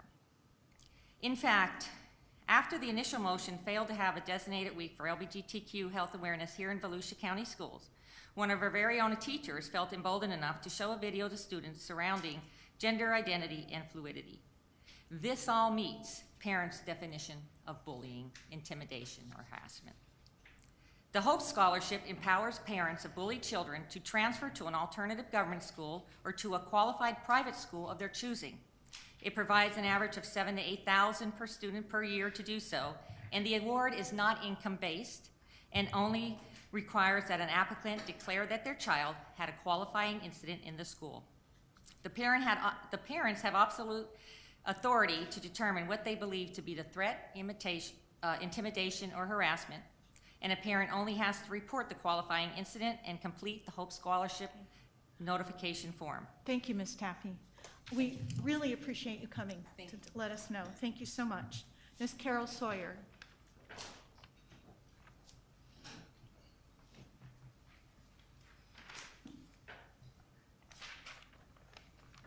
Good evening. Good evening, Chairwoman Cuthbert, board members, Dr. Fritz. My name is Carol Sawyer. I know you all know it by now, from New Smyrna Beach. I would just like to revisit the MOU that ASME has submitted regarding the bonus of $1,000 for the employees that have persevered throughout this pandemic. Some employees have contracted the virus and came back to work, and others have had to quarantine, some several times. And others have probably had the virus but don't even know it. But your employees kept coming back to work because they knew it was the right thing to do. Your employees persevered so our students would not have to suffer. Most of your employees will be ending their jobs the first week in June. This would be a perfect time for you to reward these employees with this bonus. Let's not wait till negotiations take place because that could be into next school year. Governor DeSantis has rewarded all his first responders with a $1,000 bonus. And he has asked all the schools to give their instructional employees a $1,000 bonus.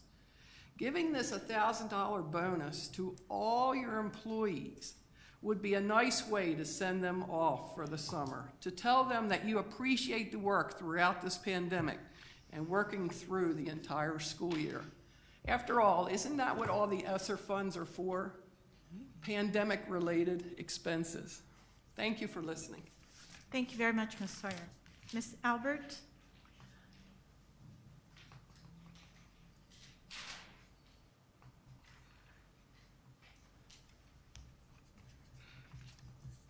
Good evening.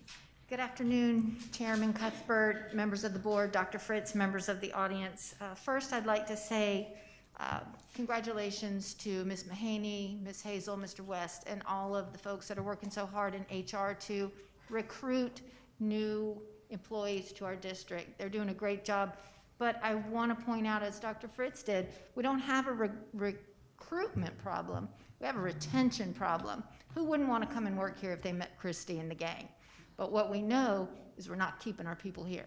So we need to do a really intense work around that. And one of the ways that we can do that is something that we talked about this morning, which was insurance. So I want to talk to you about that in the time that I have remaining. And I want to thank you for the conversation that occurred this morning.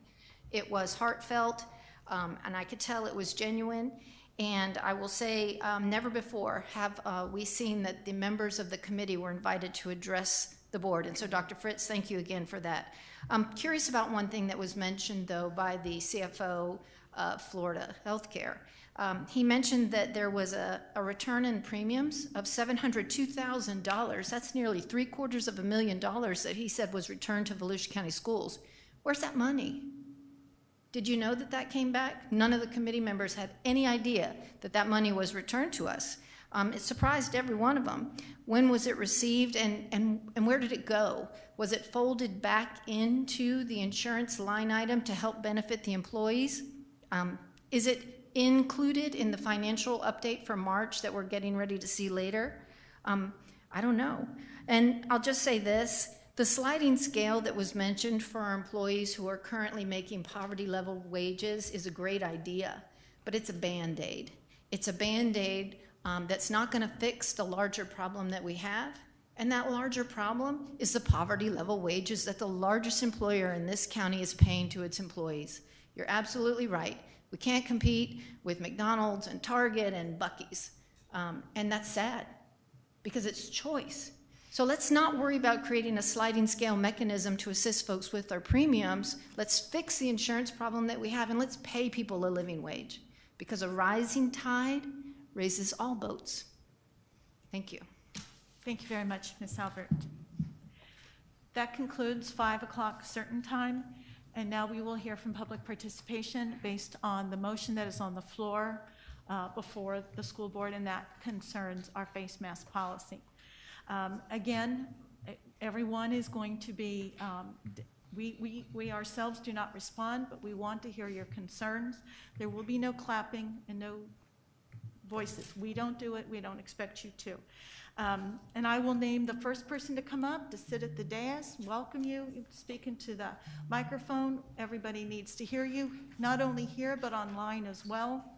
And then I will also announce the second person to come up, so that person is ready to move, so we can make sure everybody has enough time to speak.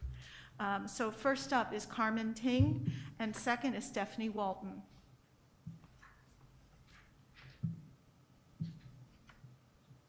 Is Ms. Ting here? Outside. Is there anyone outside? Yes. Okay, thank you.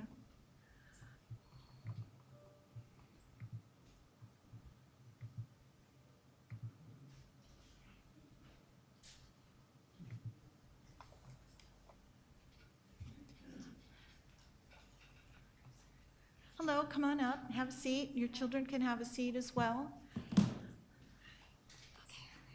Thank you. Speak into the microphone, just tell us your name and the area of the county you're from, and you have 3 minutes. Okay. Thank you. I am Carmen Ting. I'm from DeLand, Florida. I can't hear you, ma'am. Oh. You don't have to wear the mask. Oh, I'm sorry. And then pull the microphone a little bit closer to you. That might help. Okay, is that better? Thank you. Okay, Carmen Ting, I'm from DeLand, Florida. So I'm here today to speak out on the kids being forced to learn with a mask on. I have sucked it up.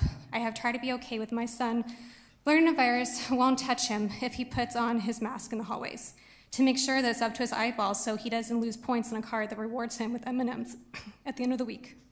I have tried to be okay that when he steps outside, the virus won't touch him, as long as him and his classmates remain 3 feet apart, because of course 6 feet is now gone. What great news! I have tried to be okay seeing his smile hidden from this world. I have tried to be okay when he tells me it's hard to breathe when his teacher makes him keep it on tight. I have tried to tell myself it's almost over, we can make it, but I'm done saying it's okay. This is not okay. I'm not okay with your staff members also insecure taking off their mask at the car lines, which I have pictures, and these other beautiful eyes stare at me while they're covered in shame to breathe. They're being taught breathing is naturally dangerous, but what are you allowing as a school system is much worse? What a mentally dysfunctional thing to do. Children in the developing stages of life, they need to see the mouse. So rules for you, but not for them. We have 3.5 weeks left of school, and I'm asking you to please let these kids breathe. Let them enjoy these last weeks without panic or confusion where or when the virus could pop up. So far, you've taught them a virus doesn't attack at lunch. A virus doesn't attack you when you shut the door and use the bathroom. The virus doesn't bother you when you go to pee and you get allowed to take off your mask. The virus does not follow you at snack time. It doesn't follow you when you get inside your car. The virus doesn't follow you at home, doesn't follow you when you sleep. But when you wake up, you go to school, here comes the virus. This virus will follow you in the hallways at school. So stay safe, they say. Mask up, stay 3 feet away. Use toxic hand sanitizer. That's healthy. If you can honestly sleep at night knowing that this system is actually benefiting our kids, the kids that you say you're supposed to serve, teach, and protect, then I humbly and I deeply ask you to get on your knees and ask God to open up your eyes. These are hurting children mentally and physically every single day because of your choices. I am begging you, take these masks off now, not next year, not tomorrow, now. These kids need you. They need you to care about them. Thank you for your time. Thank you very much, Ms. Ting. Stephanie Walton, and then after Ms. Walton is Anna Hansen. Anna? Right here? Yes, ma'am, please do. Hi, I'm Stephanie Walton, and I live in DeLand. My kids attend DeLand schools. And, you know, I just came probably to speak on a little bit different level of what's happening right now. I'm kind of amazed that we all stood here and pledged allegiance at the beginning of this meeting. We pledged to liberty for all. Yet we have a group of people conditioning and shaming parents, students, and other teachers alike who are fighting for their own personal medical liberties. I support this board removing these masks from these children immediately, but more than that, I'm here to speak regarding the toxic environment that has been created by this mask policy. Sorry, excuse me. I have screenshots from Volusia United Educators Facebook page that would hopefully embarrass some of the people that are in this very room. I have screenshots of teachers who say they will contort a non-behavioral issue into a behavioral issue by calling it insubordination and writing referrals. I have screenshots from someone in this room calling parents in this county stupid, lazy, and hoping our children don't procreate at all. I'm happy to share them with you, and I'd hope that all of you would find them as disgusting as I do. The very next day after the governor issued the executive orders that everybody's arguing over, I'm just gonna put this away and talk. My daughter, who is a very loving, kind, good person, I don't even know how I raised her, she's just amazing, was so disappointed when she went to school the next day because her favorite teacher, unprompted, asked the class what they knew about this order. The kids, 8th graders, they don't care about the order. They don't know. She proceeded to tell them that it was shameful, uncaring, and awful of them to remove their mask even if the governor's order said that they could. To me, that's just insane. The conditioning, the bullying, it has to stop. We're not ignorant because we choose our own medical choices for ourselves. This is a medical device. We're not ignorant, we're not stupid. Our children deserve to have children. We deserve to have a voice. And the constant bullying and conditioning and the division has got to stop. And it's from the adults. And it's from the very people who stood up here years ago and begged for a uniform to stop bullying. And they're the biggest bullies out there. And if you get on social media and you take the time to read it, you're going to see it. And I hope it disgusts you, and I hope that people call them to task on it. There's no reason for it. We're all adults. We can have conversations. We can talk. We can appreciate each other's opinions. We can appreciate science. We can talk about the science. We can debate the science. But saying that people shouldn't procreate, I have other parents saying, yes, I'll shame you. I'll shame your kids. Thank you very much, Ms. Welton. You're We welcome. appreciate you coming.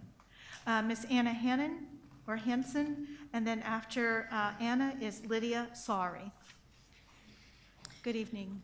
Hello, my name is Anna Hannon. My son goes to Seabreeze. I represent him and all students, and I stand with Moms for Liberty, Volusia.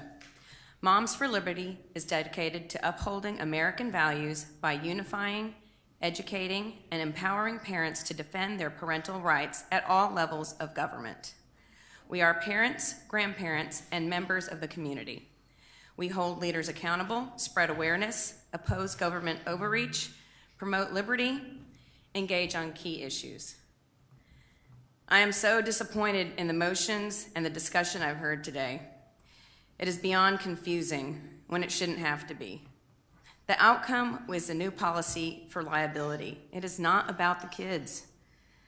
Totally repealing the current policy and not adding another one would have the kids' best interest in mind. This week, the Florida Department of Education Board of Governors announced that Florida University System will return to pre-COVID operations. FSU, UNF, and yesterday, UCF, made masks optional effective immediately. Today, you all have the opportunity to show the children that you do care about them. You'll have the opportunity to show the parents, the constituents, that you do care and that you are listening to the majority, that you are not ruled and influenced by the teachers' union, that you're not manipulated by the union, and that their threats to walk out if the policy was repealed. At this point, you're showing Volusia County and the rest of the state that you had to be told by the governor, the Board of Governors, the commissioner, and the Surgeon General to work on making masks optional. Don't wait until the last possible minute to make masks optional. There are 23 counties that are mask optional. I would be ashamed if we were the 67th county to repeal a mask policy. Pinellas County repealed their mask policy effective immediately, and so can you. Show Volusia County that you decided on your own to repeal the policy now based on your integrity. You can show the kids that you are loyal to them as opposed to the teachers by repealing the mask policy for the last 3 weeks of school. The kids went above and beyond to protect all of the adults. They put their own health in danger for all adults when they were low risk for being affected by the virus themselves. We voted for you to represent us, but really to represent our kids who can't vote. Today, you should go above and beyond for them and be a leader in the state and show good character by repealing the mask policy effective today and not implementing another policy. Like the universities, we should return to pre-COVID operations. Like Ms. Haynes said in the workshop, the parents should make those decisions. The Parents' Bill of Rights is your new mask policy. Ms. Hannon, thank you very much. We appreciate your comments. Ms. Lydia Swarry, and then Amy Simeon.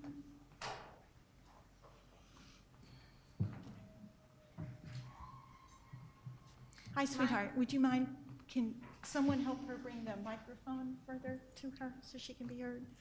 Thank you, Dr. Balgren. Thank you. Okay, please state your name and what town you live in, and then you have 3 minutes in which to speak. My name is Lydia Sarwi. I live in Port Orange. I want masks to go away. We can't breathe through them. There's not so much air. In school, we have to wear our masks a lot, and we can't, speak so much, without, so much air. And we don't want masks. We want to get rid of them today. We don't want them anymore. Okay. Okay, that's, thank you so much. And I like your wings. So thank you so much. You were very brave coming up. Amy Simeon, and then after Amy is Kinley Irish.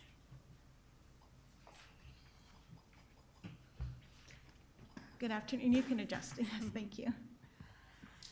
Hi, my name is Amy Simonian, and I'm speaking today as a parent of 3 Volusia County School District students from Deltona, and as a school district employee as a substitute teacher.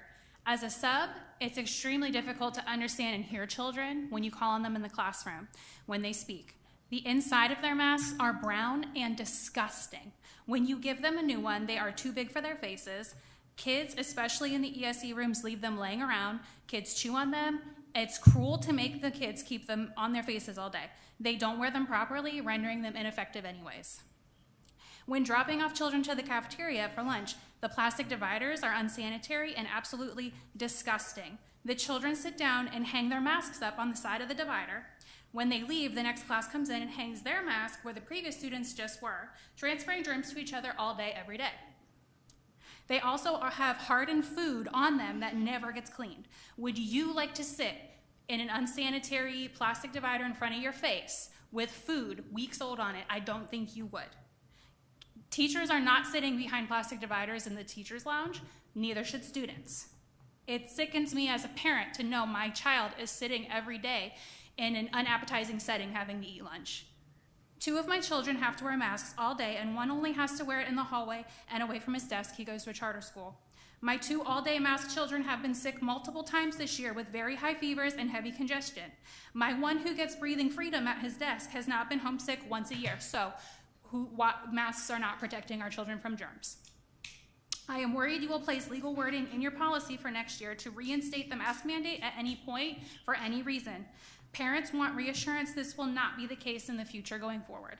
In the past, the school district has made statements to parents they have not followed through on, and you have made it clear to parents that you don't want our involvement. At least that's what it feels like, and here are my examples. The school board holds meetings at 3:30, a very inconvenient time for parents to attend and to make public comments. Many of our children are still in school and parents are at work. Middle school gets out at 4:15.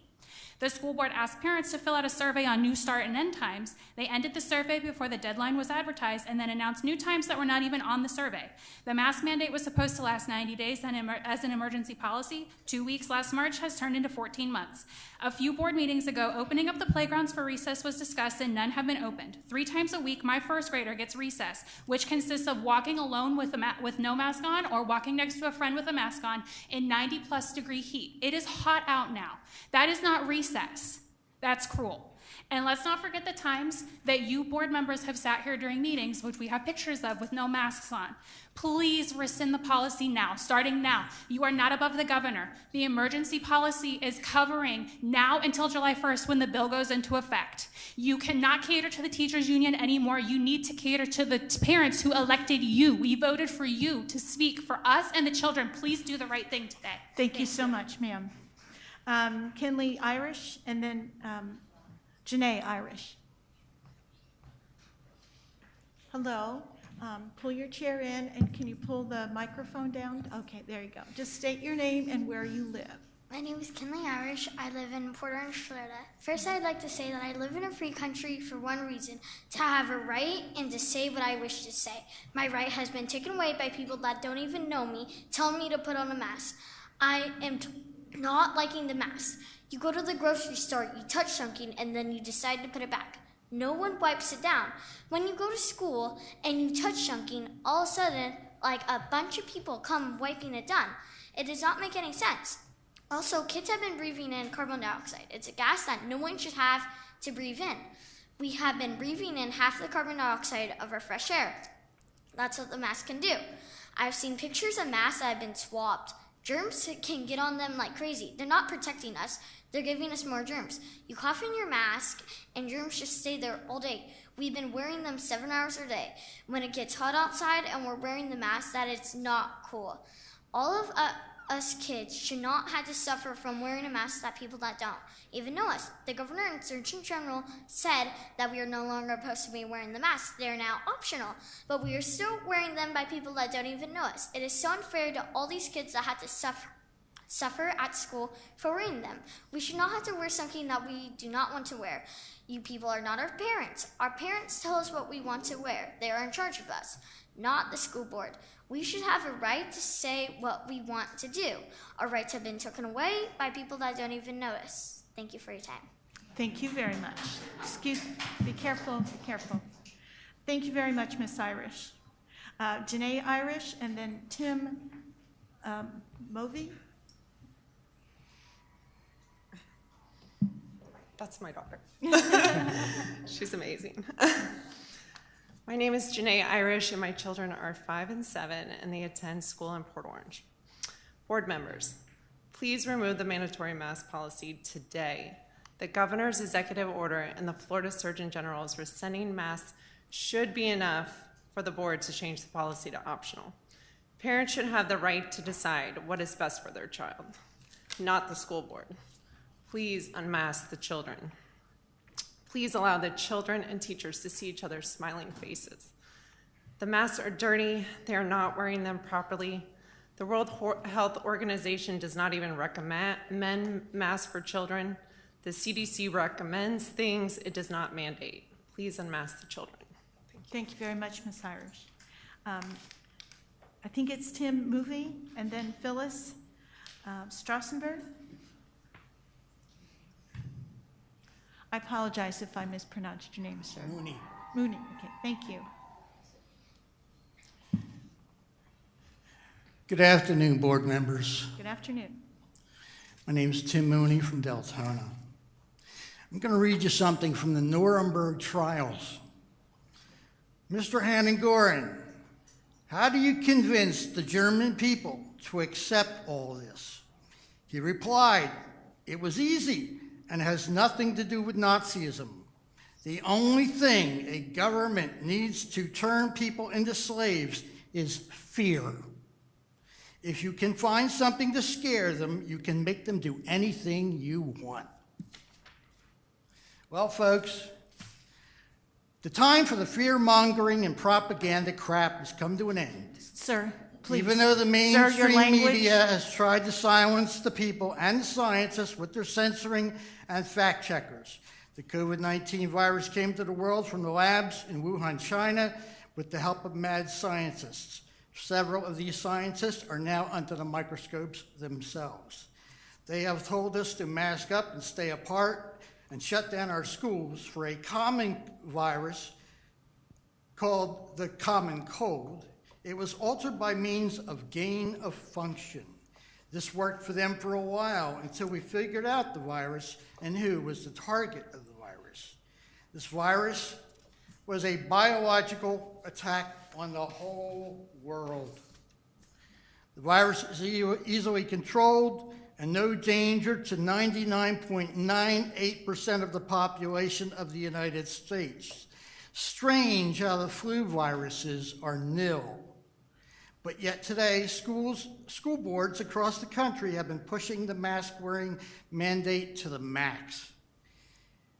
I could tell the school board members of Volusia County that the parents and the students of Volusia County schools are totally fed up with this nonsense. You're making our kids sick from the masks and dirty air in your schools. Your older school buildings are riddled with mold and mildew and other pathogens that are not healthy. This situation is easily remedied at a very reasonable cost. Sunshine and fresh air for our kids will keep the virus cases to a minimum. Masking kids up only does the following damage: compromised cognitive performance, immunosuppression, headaches, lower blood oxygen levels, buildup of carbon dioxide levels, shortness of breath, toxicity, inflammation, self-contamination, increase in stress hormone levels, increased muscle tension, chronic stress, fear, mood disturbances, insomnia, fatigue, viral infections, anxiety, depression, and hypertension. and cardiovascular disease. The Thank list you. goes on and on. Thank you. No, Ladies sir. and gentlemen, you can put an end to Sir? the madness. Sir, you're excused. Your 3 minutes is up, sir. Thank you so much. Ms. Strassenberg, and then Ryan Fornell.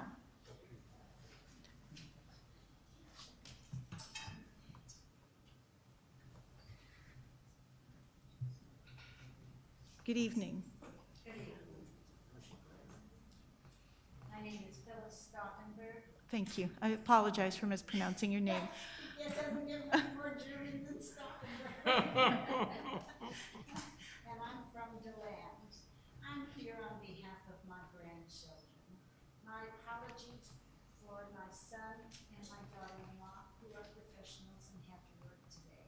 Would you mind speaking into the microphone? Thank you so much.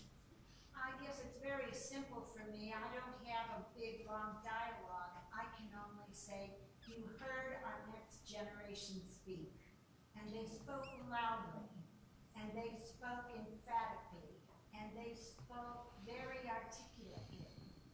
They want the mask removed. I'm a grandmother. My youngest one is 54 years old. I don't know about all this school stuff.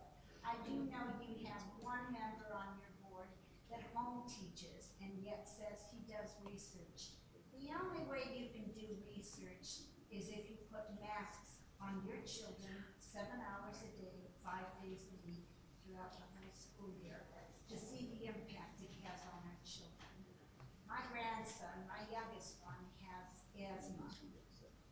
He won't go without a mask even though he has a physician's excuse simply because he doesn't want the peer pressure.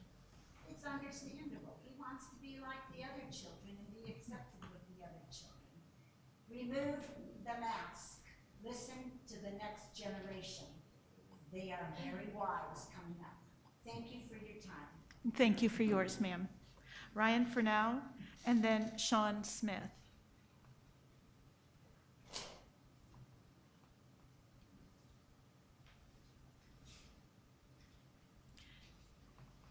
Is Mr. Fornell here? Is there anyone outside?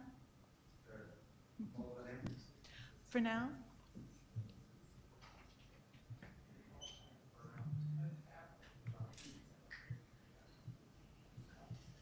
There we go. Hello, sir. Have a seat.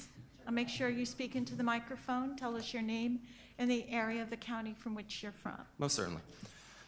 Good evening. My name is Ryan Favreau, and my son goes to South Daytona Elementary. The reason for me speaking today is, well, you guessed, about removing the masks off our children. By now, you've all been given plenty of time to collaborate, make honest, scientific, fact-based decisions, decisions that are loudly represented by the people. You've listened to nurses, doctors, parents, grandparents, everyday American citizens speak right before your eyes. You've been sent countless amounts of information backing up every single one of these claims. Yet we're still met with the same roadblocks, and I hope that changes today. Now, I understand not all of you are for harming our children, so I just want to ask one simple question to those holding back from allowing our children to breathe fresh air at school.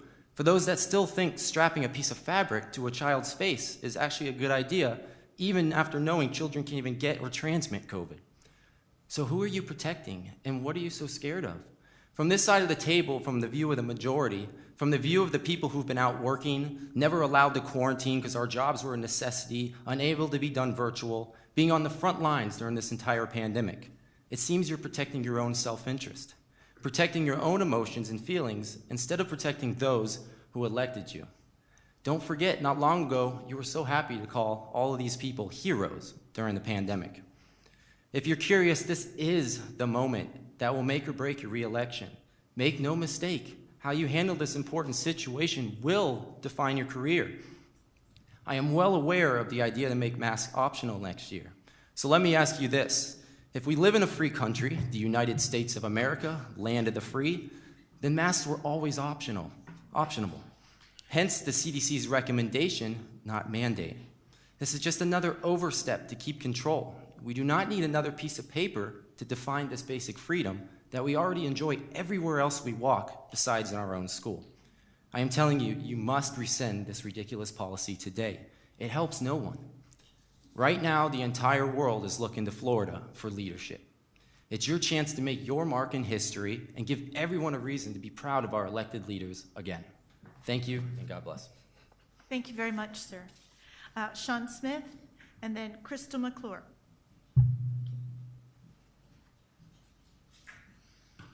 Good afternoon. Good afternoon. First of all, these kids were amazing, Yes. and they're out, but I want to say I appreciate Would so you much. mind putting the microphone closer to you? Thank you. We'd like to hear what you have to say. I want to personally thank the members of the board there we go, that was the issue, that have represented not only the people in your district, but those across Volusia County and Volusia County schools, and the thousands of students across the county, because it's been clear that you stand alone. We have fought tirelessly to end the masks in school. First, we fought based on scientific data, but that didn't seem to matter. And after the Chancellor of Education, the State Surgeon General, and our governor chose to liberate kids, that too doesn't matter to this board. What I don't understand is what is the difference between now and June 7th? It's just a piece of paper. Please consider a motion to rescind this mask policy 503 effective today. The kids have asked for it, they are begging for it, teachers are ready for it, and I think the majority, as opposed to the minority, is really worth taking into consideration at this point in time. Thank you. Thank you very much. Crystal McClure is next, and then Mike Maples.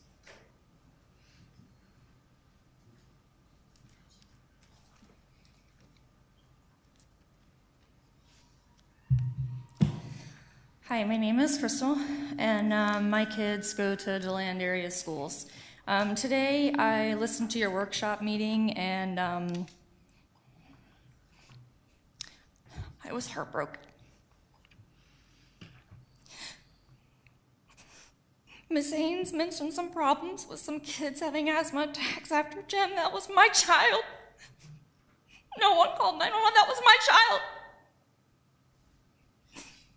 The child that's not getting her IEP, that sits in the back, that doesn't get her work done, is my child. You mentioned June 7th, June 22nd, July 1st. Do you know what the difference is? A piece of paper. A piece of paper. Linda, you said you need a policy to protect those who are masked. But ours that being masked or unmasked are not being protected right now, but they're being bullied by teachers over and over and over again. My asthmatic child's teacher told his friend the reason why he can't wear a mask is because he has some made-up disease. Well, I give him 5 medications a day, okay? 5. And they're not cheap. My child with the IEP was told to call Katie Kelly. I'm sure you know her, and I said, no, I'm speaking to my school board, but you know what? I'm done speaking. I've begged, I've pleaded, you've seen science. We shouldn't go by CDC because it changes daily. The only thing you should change daily is your underwear. It doesn't make sense that you can look at the science and see that 99% of children are not dying by this disease, but yet some kids will actually need to be protected by being unmasked. Most kids, all kids, and nobody should be bullied. We have a policy in place right now that no one follows. Maybe one school follows, maybe 2 schools follows, I don't know. Mine do not. And every day I have to listen to this. And I feel like I write you letters and I come here and speak and I write and write and write and you don't listen. It's a piece of paper versus our liberty and our freedom. And it's my choice as their mother, as their nurse practitioner, anything. If they need a mask or if they need more medicine or if they need a different mask because that one's too thick. Okay, let's give them the thinner one so more viruses can come through. Their masks are disgusting. They are disgusting. I just wish you would really, really hear the words today and repeal this policy today. It is today. Because their health is good today, not June 7th, not June 22nd, and not July 1st. Today. Thank you very much. Mike Maples? Now, sir, you have 2 cards. Did I accidentally? I just wanted to make sure Yes, ma'am. you're addressing everything? Okay, thank you so much.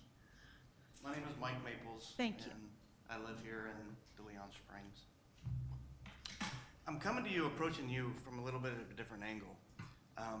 The young lady that just spoke, she spoke something that stuck with me just a second ago. And I wanted to read this, and I know that y'all know this because you guys have been in the midst of it. But it's your policy.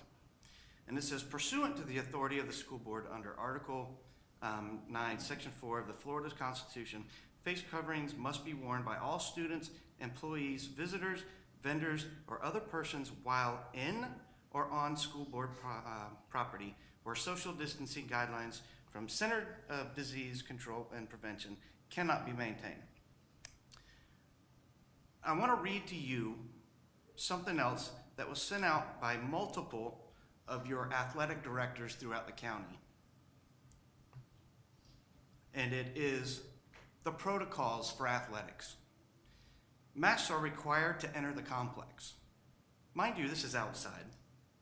Make sure all players, coaches, fans bring a mask with them. Fans will not be allowed to enter and no refunds will be issued. Masks must be worn at all times, except for when activity, eating, drinking, or participating in the game as a player. I'm a coach. I was threatened to be arrested, to be ejected, to be trespassed, because I was outside well beyond 6 feet. And I was threatened multiple times by school board athletic directors and administrators. The young lady that just spoke talked about not everybody, most people don't abide by the policies. They don't enforce them. Well, let me go back real quick and read this to you again. And it says, you will have to wear masks where social distancing guidelines from the CDC cannot be maintained. I've been sitting back there in the back, 10 feet from anybody else, and I was ordered to wear a mask or I had to leave. I am in a school board building. I am socially distanced, but yet I have to wear a mask when your policy tells me I don't. I don't understand that. Thank you. Thank you very much, Mr. Maples. Ms. Alberts, and then Cynthia Conello. Thank you, I'm so sorry. Colinello.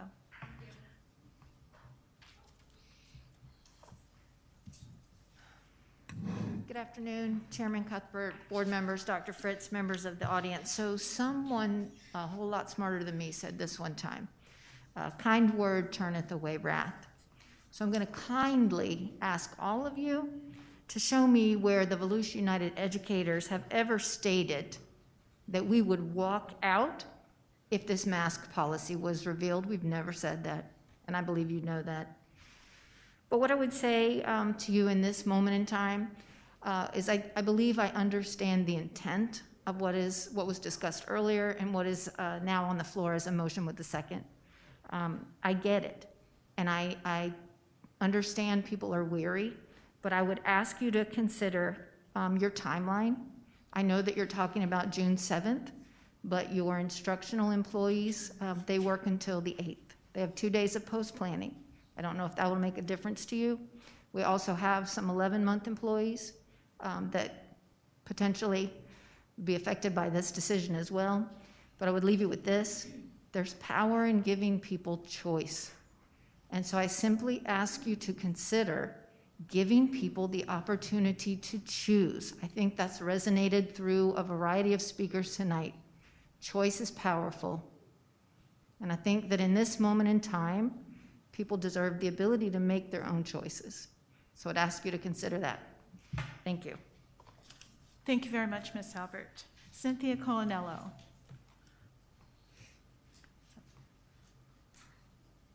And then Zachary Ming afterwards? Minnick. Thank you, sir. Thank you. Hello, good evening. You can move the microphone to make sure we hear you. Okay. State your name and where you're from. Okay, I'm going to read a little something that I Certainly. wrote. You have 3 minutes. Okay, thank you. Hello and good evening. My name is Cynthia Colanello, and my sons are in kindergarten at Tomoka Elementary. As a parent, I'm here to stand up for what's right for my children, and what's right for my children is that they have the option not to wear a mask. People say that this whole thing does not affect the kids, but that is furthest from the truth. Both of my children suffer from disabilities. One has a learning disability and speech delays. The other, who suffers from anxiety and panic disorders. Since they have started school, they have both regressed in many ways and have been overcome with fear and sadness. They talk about death and about us dying. They won't let us out of their sight. They talk about people getting sick and how they hate the coronavirus. They talk about not being able to be near their friends and having to social distance and give air hugs to them. They can't celebrate a birthday or a party in school. They can't even have cupcakes without them being wrapped or individually wrapped and being behind some kind of plastic divider. They come home telling me stories of how they got in trouble for not having their mask over their noses. They tell me how they got in trouble by the teachers because they thought they were saying words when in fact they have a speech delay. They cry a lot and are sad. They're frightened. They come home with their underwear wet when they never did. There are only 5. The happiest day was when they heard the governor signed an executive order that masks were no longer mandatory. They said, "Does that mean no more masks for us?" And they danced. And they were so happy. And if it applies for everyone else, why can't it apply for our children too?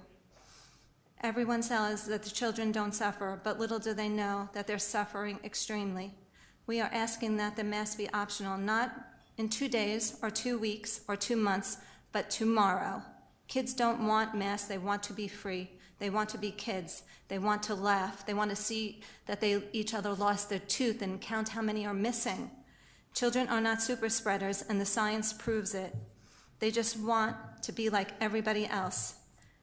If you are concerned about the well-being of the children, then we hope that you will do what's right for them effective immediately. Thank you. And we have somebody here who would like to say something as well. You could take down your mask and just tell them who you are. Junior. This is Junior. And how old are you? 5. Okay. And tell them how you feel about having to wear the mask. And what did you tell me earlier? I can't breathe and die inside. It makes him sad, and he's not able to have your friends. You can't see your friends? Yes, and he wants to be able to just be happy. Thank you. Thank you. Thank you so much. Thank you so much. Zachary Minnick, and then Tammy Minnick. And that would conclude, after these 2 speakers, that concludes our public participation. Now, gentlemen, are you speaking at the same time? No. You're going 3 minutes, and then you go 3 minutes? Go first. You're going to split the 3 minutes? Let me know so I can let you know when you're finished. Split it. We're going to split it. Split it, okay, all right. I think that's perfect for gentlemen and brotherly love. Okay. So, during school, my coach makes me wear a mask after and in PE. My brother got in trouble not wearing a mask because the governor said he doesn't have to wear a mask. And then I can't breathe. My teacher makes me wear a mask during, and they make us wear a mask after school too. When we leave from school, we can take off our mask, but some people after school don't take off their masks.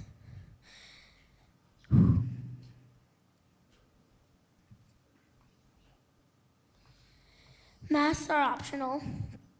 You can decide if you want to. The governor should make the mask optional. And Next. thank you. Thank you. I'm Zachary Minnick. I am in 6th grade and I go to Holly Hill School. My problem with the mask is I have anxiety and what was the other thing? I forgot. What was the other thing?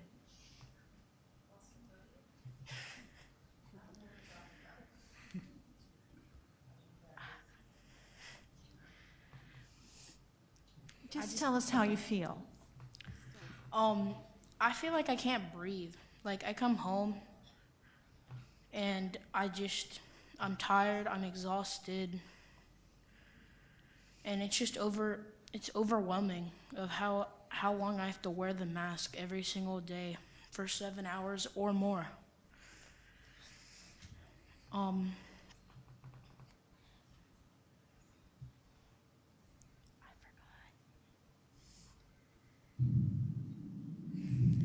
Thank you, I'm sorry. Oh, no, that's fine. We appreciate very much. We know you care a great deal. You did Thank a good so job, much. Zach. Yeah, nice job. Thank you.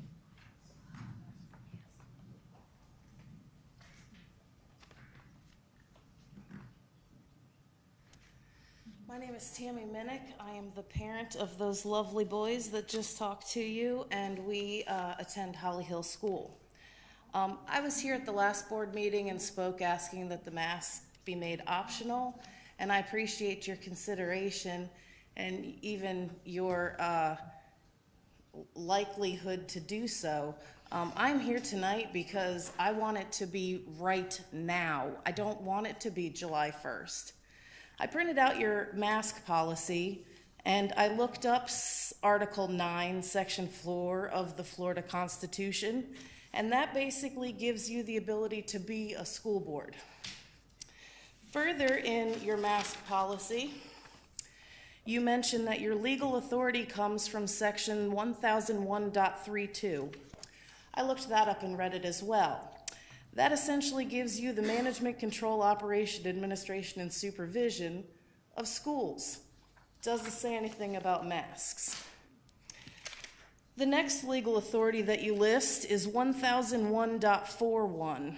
I looked that up and I read that as well.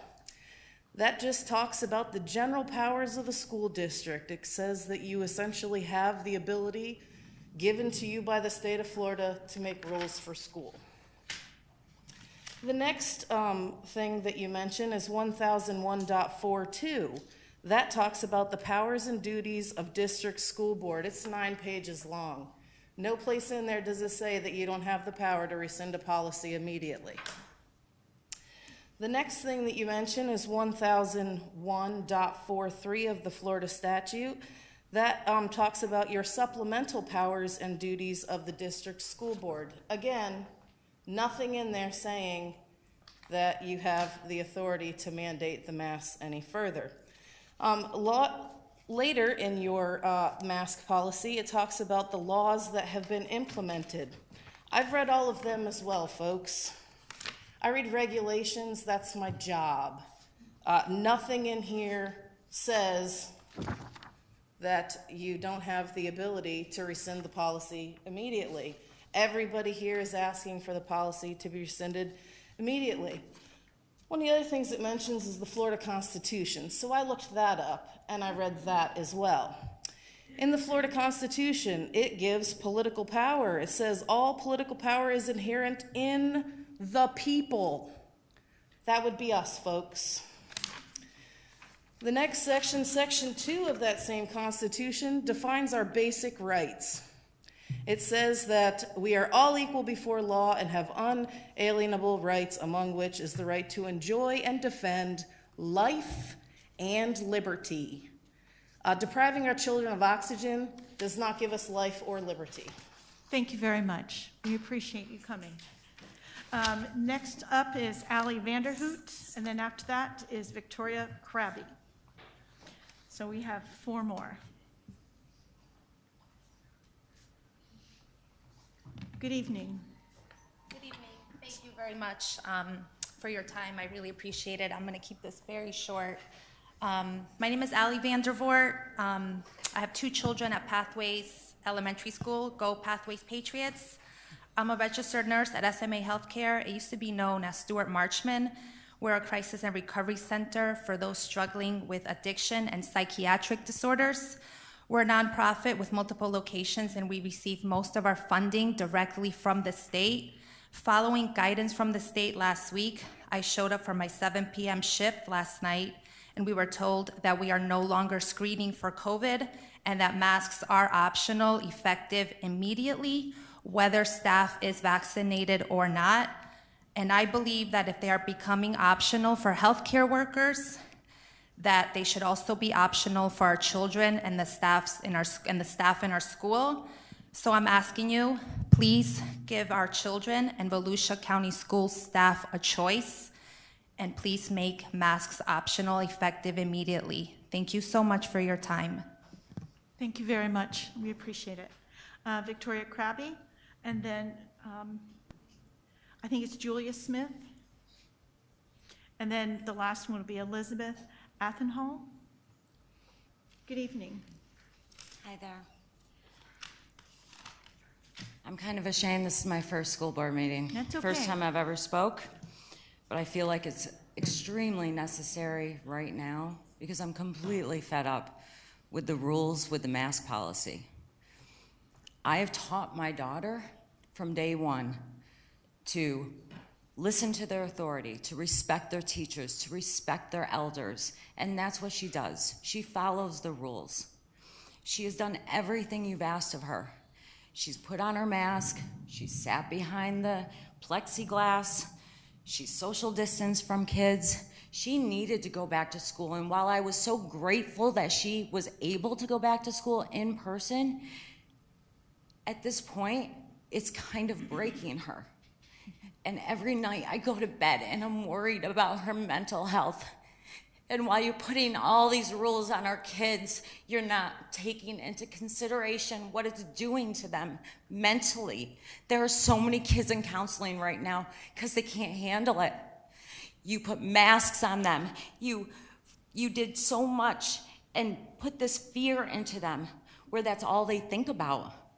You didn't take into consideration that they're more depressed now. They're more anxious. We've made healthy children into obsessive compulsive kids. They're worried all the time. They're having sleep issues. They're having eating issues.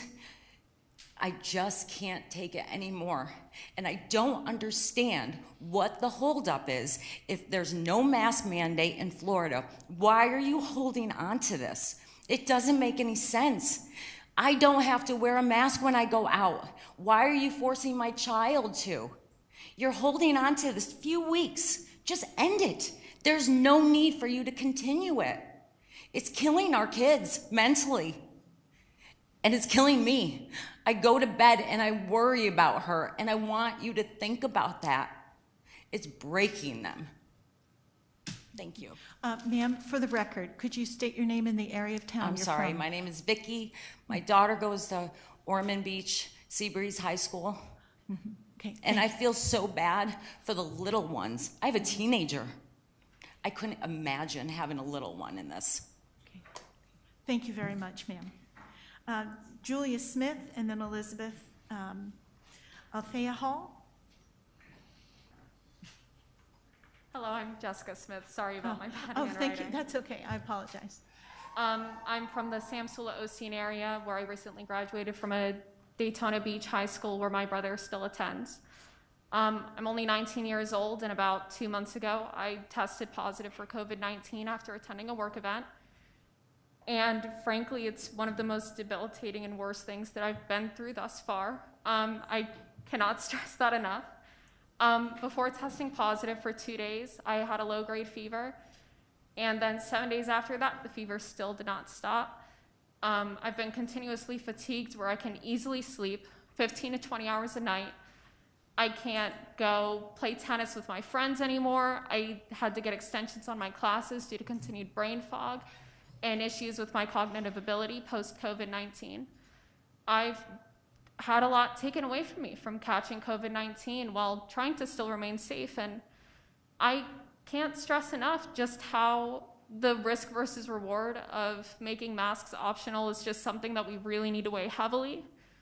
I had no pre-existing conditions. I was perfectly healthy. I was at the gym every other day, and yet after just a single work event, it was enough to knock me out 4 months, and I still do not know when I'm going to be fully recovered.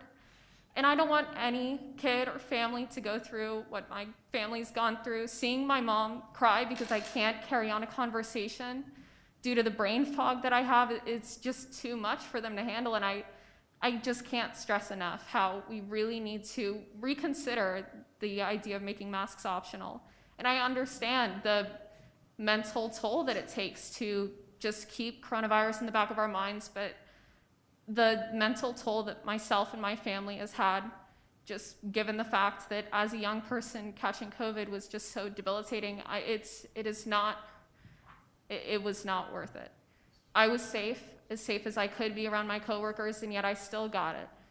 And I know that there's been a lot of talk about the efficacy of masks. However, with having COVID, my family was still able to help me out when they were masked up, gloved up, and sanitizing everything that they could.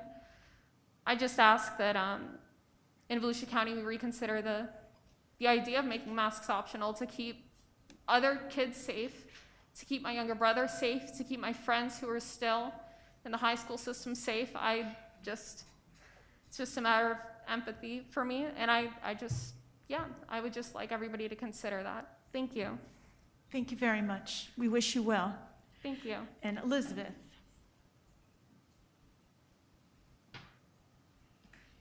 Hi, I'm Elizabeth Atley Hall, and I've spoken to you before a couple of times.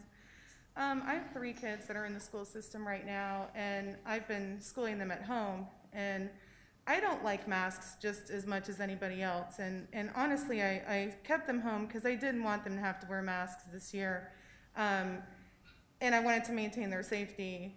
However, the program that my daughter is currently doing very well in, by the way, being an at-home student, is not going to be offered next year while being, as a live option. So she will have to return to school. And my daughter, if she was here tonight, she's almost 15, so hopefully she'll be vaccinated soon. But she believes that masks work, and I believe that masks work. I was actually with Jessica just before she tested positive, and I didn't test positive. We were both wearing masks, and I believe that they work. And I believe that we have kept this virus at bay between the kids in the school environment because we've been wearing masks. And I believe that masks have offered us the freedom to get back to some type of normalcy for the kids so that the kids can attend school.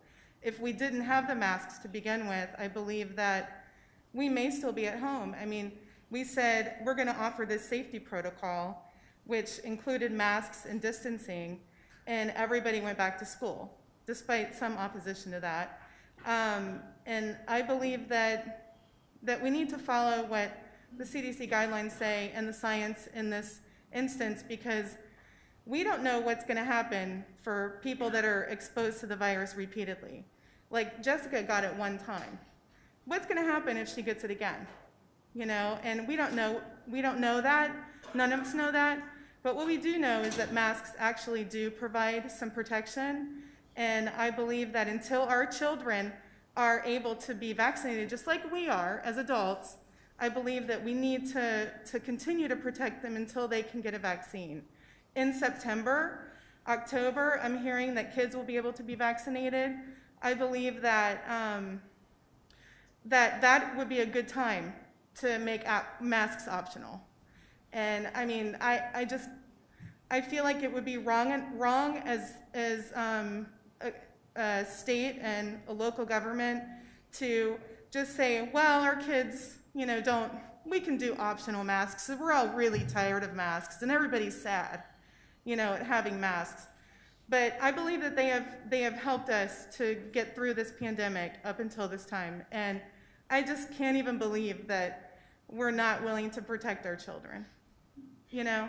And so my kids will probably be wearing a mask, and I hope that they're not made fun of, just like the kids, you know, somebody was talking about their kids being bullied. I hope that my kids aren't going to be bullied.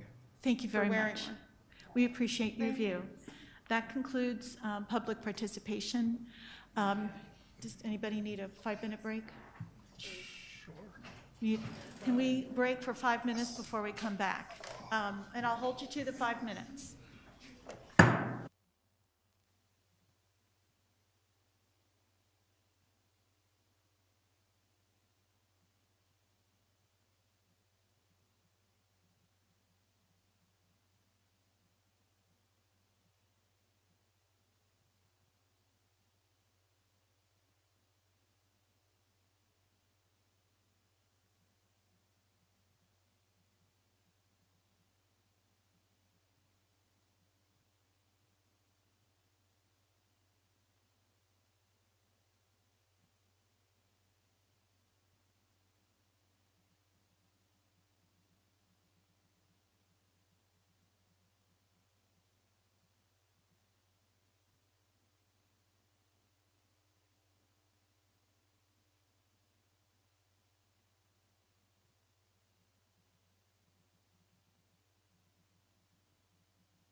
We are reconvening after a short break. There is a motion on the floor. The motion has been made to immediately repeal our COVID-19 emergency mask order. The motion was made by Ms. Haynes, and it was seconded by Mr. Persis. We've had discussion. We've also had public participation. Do board members want to say anything else? Well, may I? Yes, Madam go ahead, Chair? Mr. Persis. Thank you. I do not have, a strong feeling about the effective date. I'm just saying that to the maker of the motion. I mean, I would second it whether if it was September 7th, September 8th, September 9th, 10th, 11th, 14th, I mean, those are all, You said September? No, I'm sorry, June, jeez. Did I say September? I'm so sorry. Thank you for correcting me. I just want to know, I mean, my thinking was to just get it into effect before the start of summer school. And I realized that the teachers come back those 2 days, the 7th and the 8th, is it, I guess? Also, for the board's pleasure, when summer school does start on June the 14th, it will be a 4-day week. It will be a 4-day week, so, as you know, I support this motion, and I also support the policy that we just went over to. And so when you look at it from June 14th till the effective date of June 22nd, I don't know, there's probably 6 days of summer school, something like that. There's 4 days in 1 week, 2 days in the next. So we're not talking a long period of time. Okay, I think there needs to be some clarification. Mr. Doran? Yeah, well, I was just going to suggest that. I don't know if I need to be the one to make it, but June 22nd, as I understood it, is not an option if we do a repeal June 7th. It would take longer to put the voluntary mask policy in place, right? Essentially, what you're discussing here is going back to rulemaking proceedings under Chapter 120 and having a new rule in place. The new policy would be in place. That requires re-advertising. You can't repeal 503 and then amend it. You understand? Yeah. So the effect would be essentially the same, but there is going to be a time lag between implementing and proposing and implementing, advertising, and then voting on a new policy that would be, I did check the policy book, it would be 526. Okay, so just so that I'm clear, because I thought I was clear, but now I'm not so clear. So what my intent was to adopt the policy that you rewrote between the workshop and now, and then have that policy go into effect as soon as possible. And you said that policy could go into effect the day we vote on it. Correct. Upon adoption by the board, that would be your next meeting of June 22nd. And we could not adopt the policy at a board meeting prior to June 22nd, because why? Because it has to go through rulemaking and re-advertising. And when does the 28-day time period, like if you're going to advertise it tomorrow, I would guess, if it passed here? So as the motion currently stands, and Mr. Doran will correct me if I'm wrong, you have a pending motion to repeal in its entirety policy 503. Right.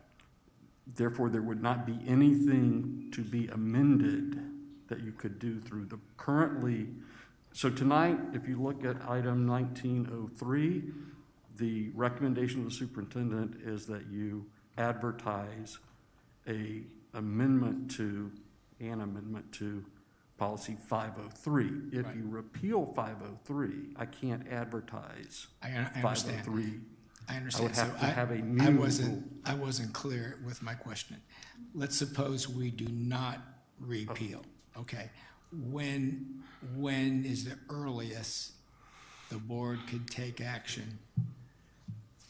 Because I'm just saying, if there is a time difference, and if we could have a special board meeting, one item, to approve this policy, if this policy could take effect June 14th or June 15th, you know what I'm saying? Then Yes, we but wouldn't you have still any have to lag. advertise 28 days by law. 28 days, and it seems So- like tomorrow's May 10th. So, Tomorrow, so your next board meeting, Mr. Persis, is the 25th of May. right, And you know that we have agenda conference, and we have to have everything according to the superintendent's directions. Any proposals that is for the next board meeting have to be 2 weeks in advance, essentially. So we're talking about tomorrow's agenda conference, having a recommendation of the superintendent to propose a new policy 526 for voluntary face covering. That would be brought before you for action on the 25th potentially, and then that has to be advertised for a period of 28 days. You would likely not be able to vote on that prior to the June 20, hold on a second. 28 days would be what, June 1st? Your first meeting, there's not a meeting in July until the 20th? 27th. I would just have to calculate the dates for advertising, and it depends a lot on if you would be able to get enough lag time for advertising. And keep in mind now, July 1st, there is a new statute that allows you to publish on your website. It amended Chapter 120 to allow publication through website instead of the legal organ of the county, which in this case is the Daytona newspaper. Mr. Penley, let me ask you this. Let's trying to make it simple, and it's getting more complicated. What about the amended policy that we have in front of us right now?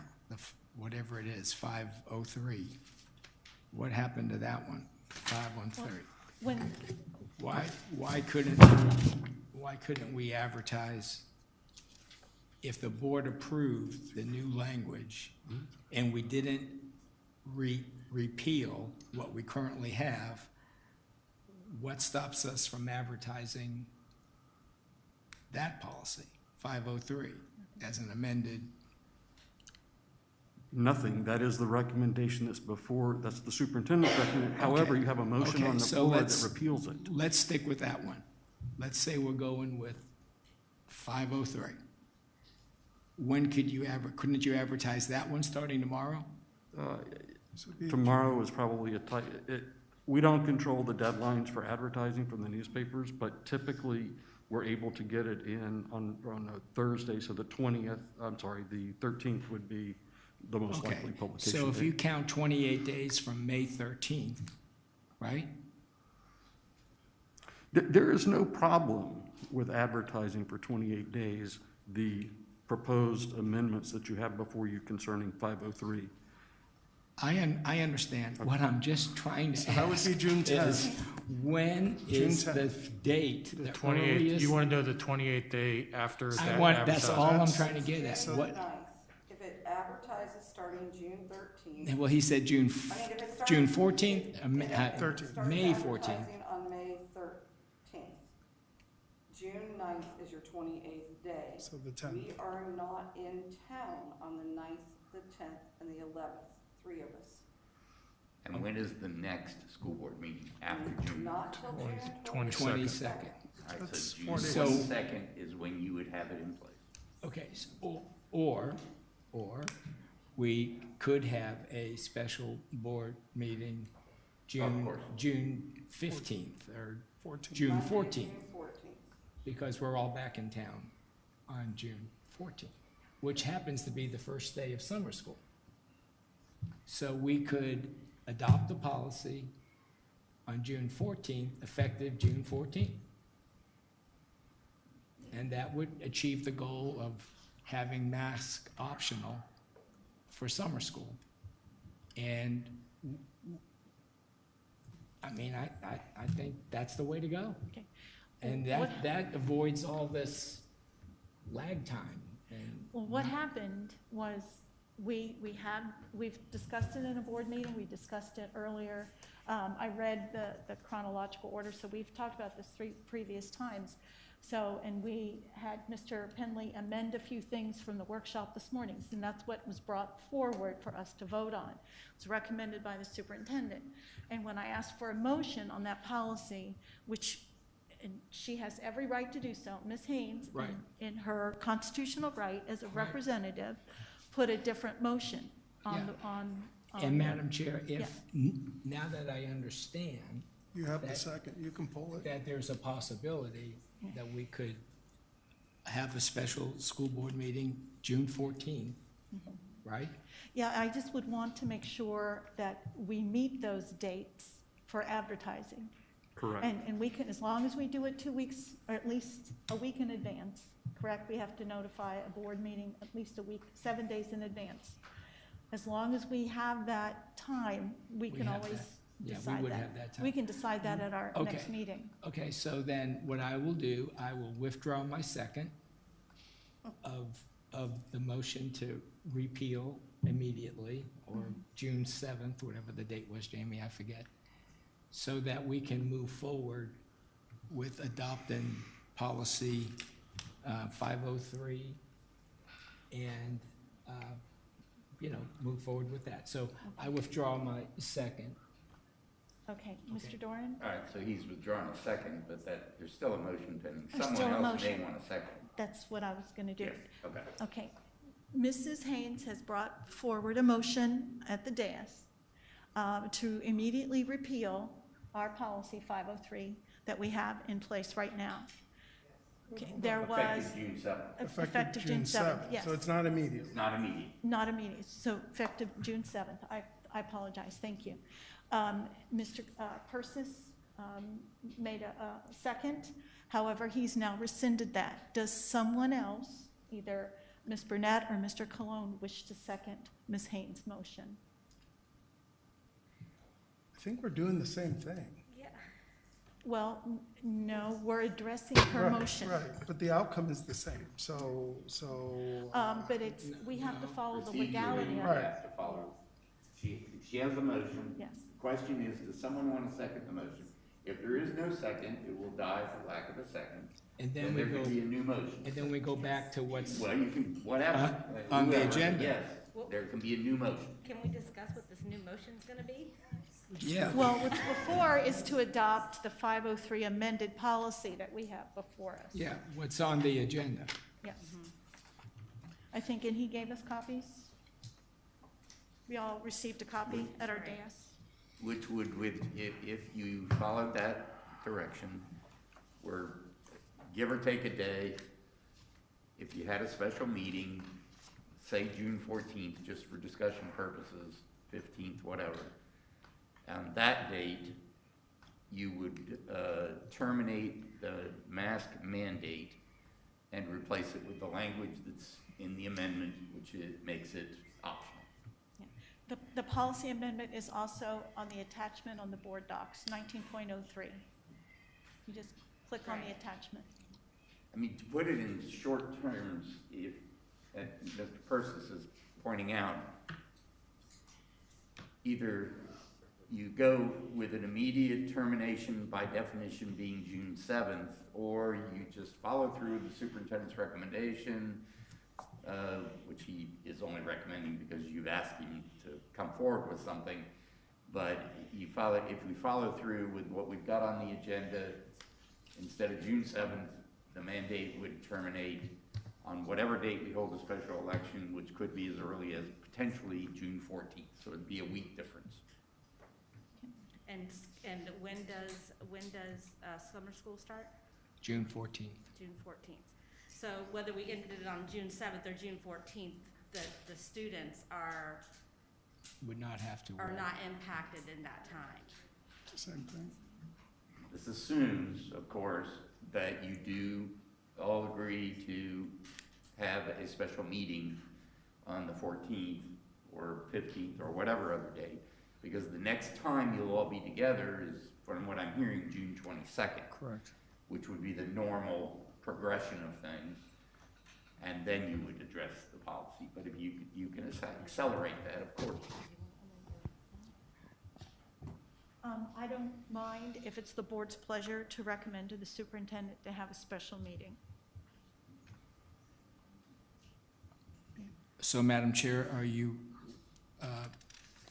ready to entertain a motion? Well, right now, is there a second? Well, I didn't hear any seconds, so that's why. Well, we'll just let everybody have the time to think. I think Ms. Burnett had some questions. I think Ms. Haynes had something. Okay. Yes, ma'am, would you like to? I have a question for you. So have any of you throughout this year received emails like I have about children wearing masks at PE and having to run, or medical exemptions being denied, or any of the things that we've heard even shared with us tonight? Or am I the only one that has been getting these emails throughout the year and going to bat when our policy has not been followed? Yes. At the very beginning, yes, I have gotten nothing after that. There was some concerns at one of my schools and it was addressed, and I've never heard anything else as an issue.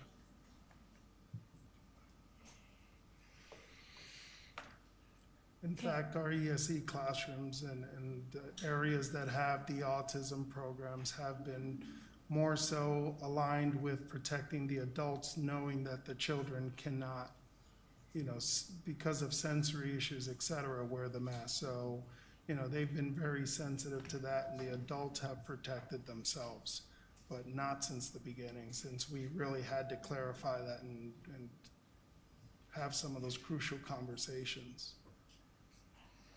Okay. Is there a second for Ms. Haynes' motion? I mean, I'm okay to second it, to be honest with you, but I don't know that it solves the problem. And that's. It would, look, I was in favor of second. It creates a problem from where I sit now. Because in order to get from that motion to an optional policy, it's going to push back the timeline, because he's going to have to write a whole new policy. He's going to write a whole new policy, and it's going to push it back into July. It'll probably be July 27th, would you say, Kevin? Or unless we held an emergency meeting in July, if we could get that rulemaking done. Meeting in July. Do we need I go back to, do we need a policy? Why can't it just be optional? Why do we have to have a policy that says it's optional? Because we have a policy that says it's not. We have a policy that says it can't be worn. Well, we have a policy that says a lot of things that. Well, wrong and wrong don't make right, and we can agree on that. However, I don't know that it would, that's what I'm saying. At the end of the day, this actually will ensure that we're not left without a policy to protect those who do want to wear the masks. Yeah, I think it just provides a sense of comfort having a policy, and so principals will know that it is a policy, that it's okay to wear a mask, and that children should not be bullied for wearing a mask, and teachers should not bully children who wear a mask, like we're hearing that may be going on. And there needs to be some basis for it, and I think it would be stronger if we had a policy. If we repealed it effective today, if we repealed it effective today and had the new policy written today, how does that impact us? We can't write the policy today. It would come back to you in 2 weeks. then it would be advertised, then it would be, from what I'm hearing, just based on our regular schedule, it would be July 27th before the new policy would be in place. But in the meantime, you'd have no policy, which would mean that you could wear, it would remove the mandate, the mask mandate. There wouldn't be any requirement to wear it. And how can we assure that the ones who want to wear it are allowed to wear it, then the option? Well, I mean, I think from a practical this just standpoint, seems like it's- people show up with a mask. I don't think anybody is, reasonably Gonna say going to anything. question that under the circumstances. But we would not have a policy that allowed for it, so. So this is my question. Mr. Persis, did you ever have a kid or a teacher or a staff member wear a mask in all the times that you were out there on school campuses? I know that I did. Are you asking me, did I ever see a teacher without wearing a mask? No. No. Prior to the pandemic, okay? Oh. When you were a teacher, an assistant principal, and a principal at schools, did you ever have a child, a staff member, or a teacher, at some point in time wear a mask? Did you tell them they couldn't wear a mask or say anything? It was always a medical, it was a blue, it looked like a medical mask. And we've been calling these medical. It's like I said earlier, I mean, I had a little child going through cancer with chemo. She came to school in a mask. Nobody said anything. I've had teachers and staff members come to school with a mask. What's really happened is we put in a policy that said everybody will do this, and we put, but with some exemptions. Exemptions have been followed in some places, but as we well know, they haven't been followed in others, or it's taken Kevin getting involved and assistant superintendents and the superintendent getting involved to get things to be followed, okay? My thing is, I personally don't feel that it's my decision to state what people will or will not do or what their choice is. I don't think there's gonna be any problem if somebody wants to wear a mask. I'll be honest with you, the people that have had the hardest time right now are those that have been forced even to wear them in situations where we said they shouldn't be. And some of it's even been with some of our ESE kids where we did even put the CDC guidance that they gave at that time that said if they couldn't put it on or take it off themselves, like for our multi-VE kids, they shouldn't be wearing it. I just don't know why we can't repeal it, which is what I've said from the beginning, and everybody make their own personal choice. Well, Madam Chair. Yes, Mr. Persis. You may recall, in March, I brought up about, that's how it kind of started, I believe. I brought up that would there be a way for us to make mask wearing optional in the month of May? Remember? I said that in March. What would we have to do to make mask wearing? And I got a flood of email, really, from principals, just saying, Carl, we've gone this far, let it ride till the end of the year. We have parents who are sending their kids to school on the basis that you said for the second semester, mask would be mandatory. Now you're gonna lose the trust of those parents who were counting on you, and that's why they sent their children back to school, because the mask mandate was gonna be in effect till the end of the school year.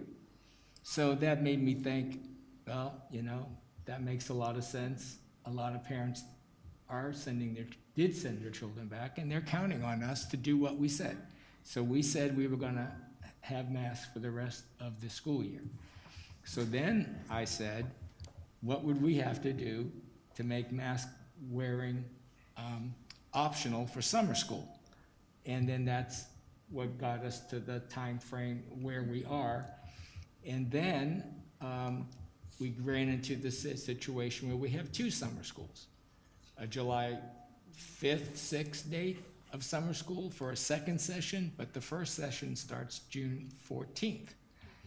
And so in order So that's when it got into that, well, we can have us optional policies start July 1st, but then we have this gap in June, that what are you gonna do? Right. And you're gonna rescind it, you're gonna have no policy, and then I thought it would be better, rather than have no policy in the month of June, just to speed it up.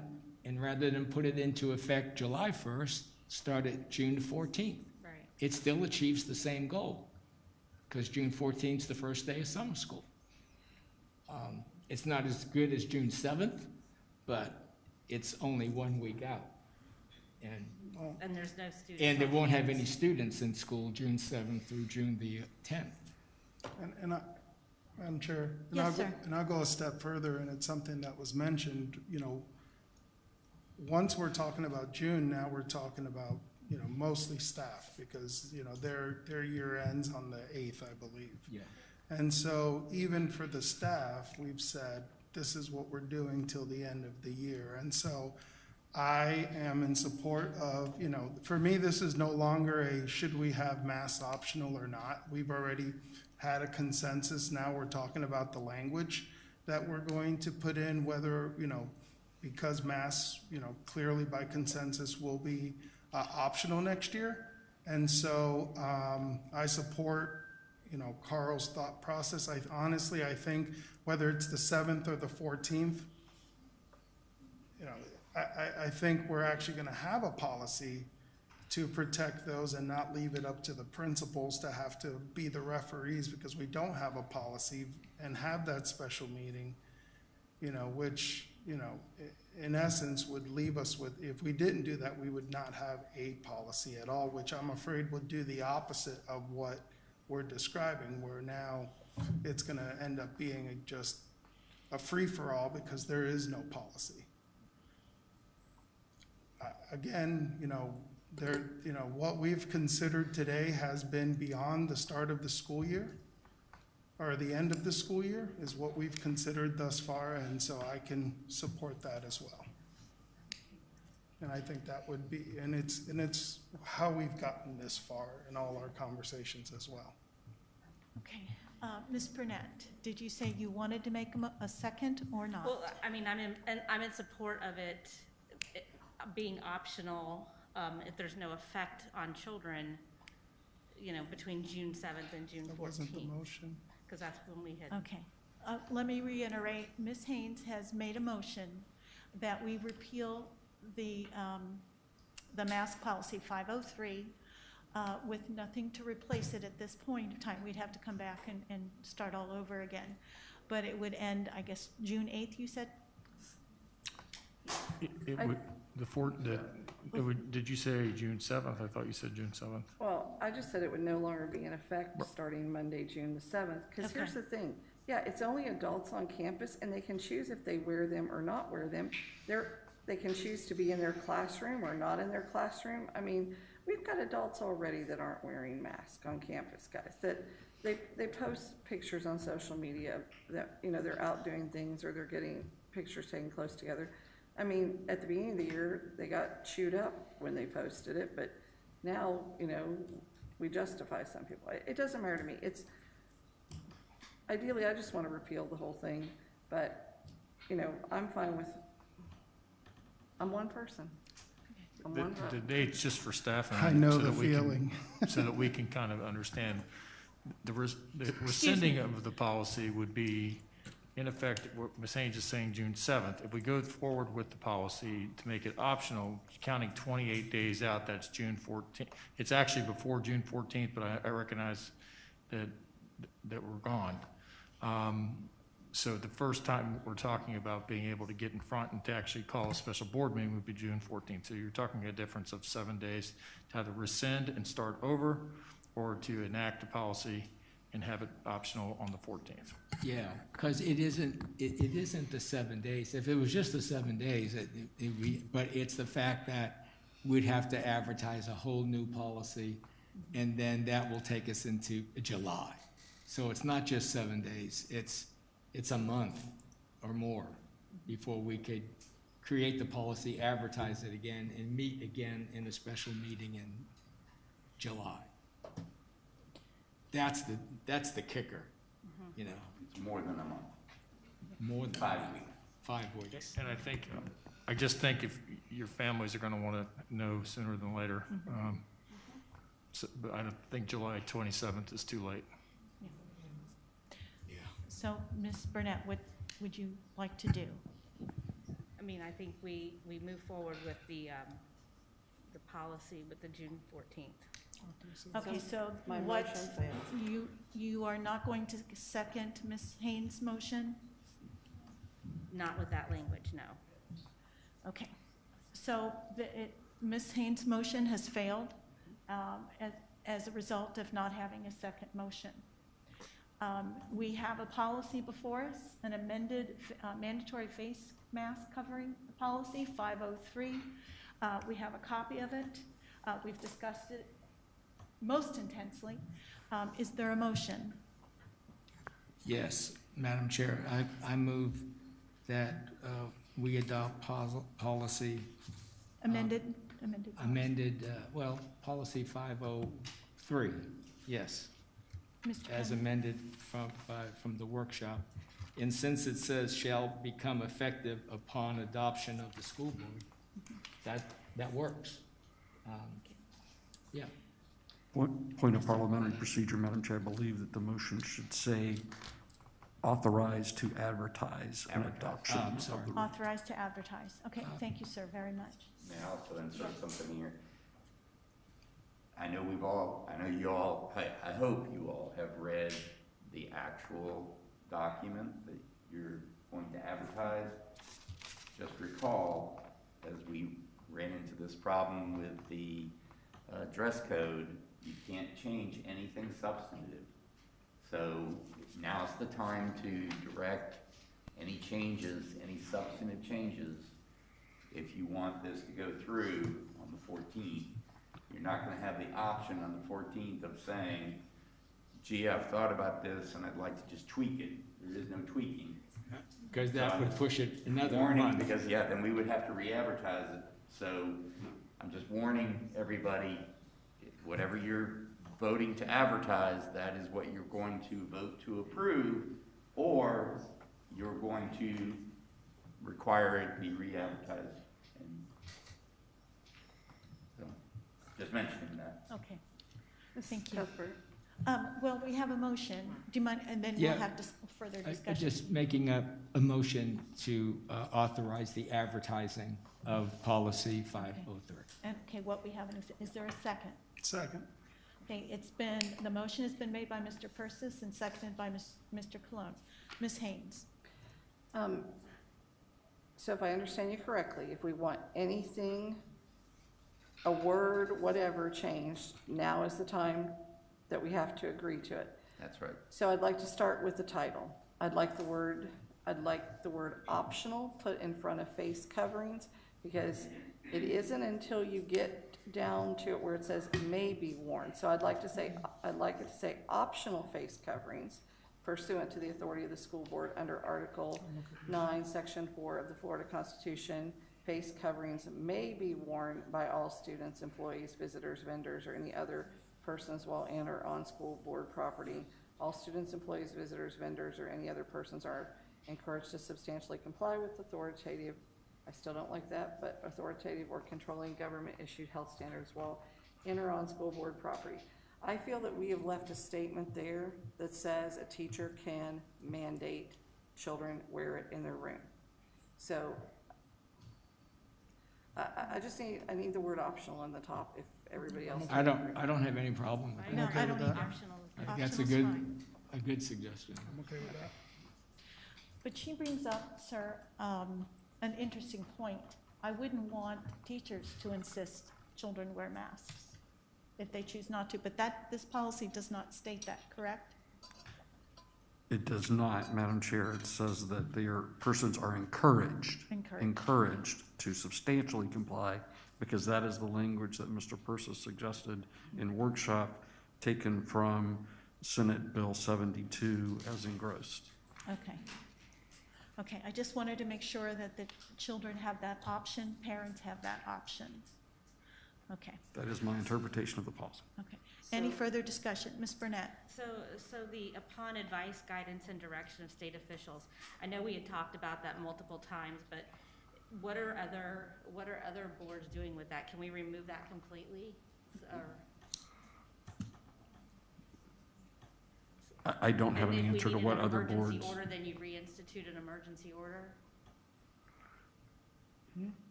Yes, you could, anytime there's an emergency, as we did in July of 2020, it would be the superintendent making a recommendation as to the emergency nature. In that case, it was pursuant to the executive order of the governor declaring a state of emergency. In this case, from, I believe it was 2 meetings ago, where we discussed allowing the superintendent discretion to do that, to implement a change. We came back this morning in workshop, and the suggested language was that he follow the guidance or direction of state officials, as I understood it. Mm-hmm. And on here, if you notice, it's just, he is to notify us. Okay. I think there was some concern that we were going to make it mandatory again with that verbiage is what I was hearing from people today. And I don't think that this policy states that. It's not the drafting intent that you would be able to do that without coming back and notifying the board. You would go through the same procedure that we followed. I just wanted to make sure that was clear, that we were not going to institute it just randomly again. It would have to come before the board again. Okay. Okay, any further discussion? And so with that being said, you know, and again, I could, like you, I could do without it, because the reality is we're going against everybody right now anyways. And so my challenge will be is if we have a school that has a significant situation and the health department says to Dr. Fritz, you should institute masks, that will be an emergency school board meeting in order to allow that emergency order pursuant to, and I'm not an attorney, so I'm not going to try and sound like one, that would mean we would have to come back emergently to vote on allowing the superintendent the ability. And the reality is you know, like I said, you know, we've helped. I haven't always agreed with the health department and their ways of doing things, and yet we've been required to work with them. And so right now we are breaking away from that. And so to have that language in there, again, we are saying that if the health department comes and says, you all need to do this, that we will then come back to the drawing board. But if there's an individual school that has a significant spread, we would have to do the same. So just putting that out there, you know, and my fear is that we're not following. I mean, we're really doing, you know, so much so that, you know, even the governor and the commissioner of education exempted schools. They chose to do that. That was a choice, you know. I mean, we wouldn't have gotten that letter that night if that wasn't the case. So that's the only thing, again, I can do without the language, because the reality is we're not following any of that guidance right now, whether we like it or not. And that's what we're choosing to do, which is our choice. But then we would be subject to these groups. Okay, any other discussion? Ms. Haynes? Okay, so Mr. Penley, I need you and Mr. Doran to tell me unequivocally that if this is posted, the way this is posted, and it is voted on and it is put into play, that 100% it is choice, it is optional. It's wear a mask, don't wear a mask, wear a face shield, don't wear a face shield, wear 3 masks, don't wear a mask, and that there's nothing in here that can be misconstrued in any way at all that an adult can override and force children to wear masks if that's not what their parent chooses. I just need to know that. as drafted, I see absolutely no legal basis for anyone to use this policy as an optional face covering policy to require the wearing of a mask.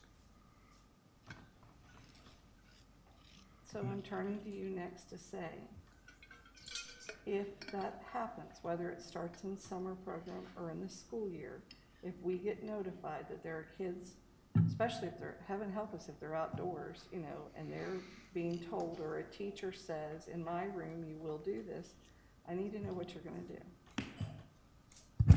It's pretty simple once it's in policy. Once it's in policy, it's the way we have to do our work. So if someone, quite simply, they would not be able to force a child to wear it because it's in policy. If you don't enact a policy, then we have problems. If you put it in policy, then it's the way we do work, just like it was when it was mandatory when we were in the height of the pandemic. Madam Chair. Oh, yes, Mr. Persis. Ms. Haynes brought up a good point, though. You know, under the face shields things, we may have some parents that don't want their child to wear a mask, but maybe do want them to wear a face shield. Mm-hmm. And maybe this language, existing language in here, should just say, the sentence that's left in here, face shields may be worn as a substitute for cloth face coverings, period. That can come out. In other words, it doesn't need to be in situations where it may not be feasible to wear a mask. Just make it, it's just. Yeah. So can we strike that much of a sentence and it not have to come back? Strike out in situations where it may not be feasible. You can do anything you want right now to make the change, because he's gonna make the change where you're gonna approve, subject to all these changes, then he's gonna advertise it as you decided it today. That's not a problem. I just, again, wanted to make sure that 30 days from now, you didn't hear from a bunch of constituents, parents, or otherwise, and come back expecting to make alterations prior to the final approval. That would not happen. Has to be now. So in Roman numeral 3, it would just read, face shields may be worn as a substitute for cloth face coverings. Period. That's the way I have two revisions to the draft as version 2.3, striking, well, mandatory was stricken, but inserting in place of mandatory optional in the title, and paragraph B sub 3, face shields may be worn as a substitute for cloth face coverings, striking the remainder of the sentence. Yeah. So I go back to what Ms. Burnett said. So on the statement where it says, upon advice, guidance, or direction of state officials, the superintendent shall timely notify the school board of any significant escalation or emergency requiring reconsideration of this policy. What ultimately does that sentence mean? It is direction and policy that the superintendent bring to the board any recommendations for an emergency basis should changes occur in the positivity rates or direction from a state official. Okay, but that, so if I'm clarifying, so that statement does not say that that Dr. Fritz can say something's happened and on Wednesday, everybody's now mandatorily wearing a mask. You would have to meet. He has to timely notify the board. Yeah. Okay. It would take board action. Yes. So it's just about notification. Okay, any further discussion? That seems pretty clear. And as a second, I can support striking that face mask line. That's not needed. Okay. I can support striking that face mask line, or the face shield line in there, because that's not needed anymore. So as the second, I'm good with that. We're happy to make that change. Thank you, sir. And then would you contact me or let me know when you, or the superintendent, when our first day of advertisement is, so we can start looking at dates to come back? assuming that the motion carries, Madam Chair, I'll be glad Yes. to do that. Yes, okay, thank you very much, sir. And Madam Chair, just one other thing, and I don't mean to belabor, but as soon as we can get clarification on wearing these on the buses, you know, as soon as we can absolutely, you know, in the next month or before June 14th, perhaps it'd become a little clearer what other school districts are doing.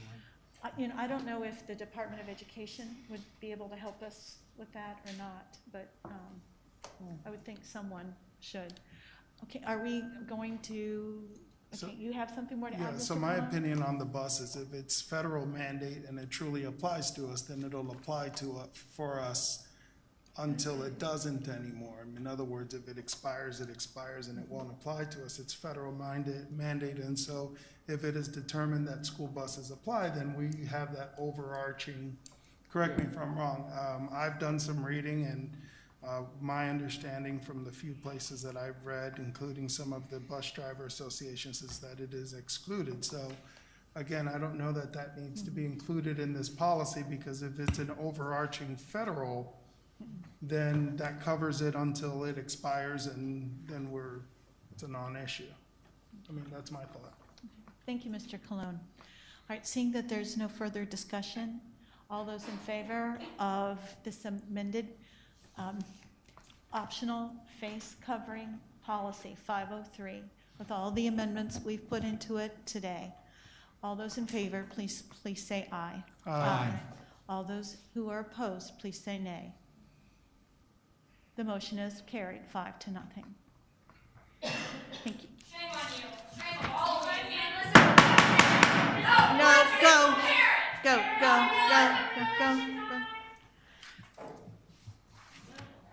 Now let's go on to 1904, board action item.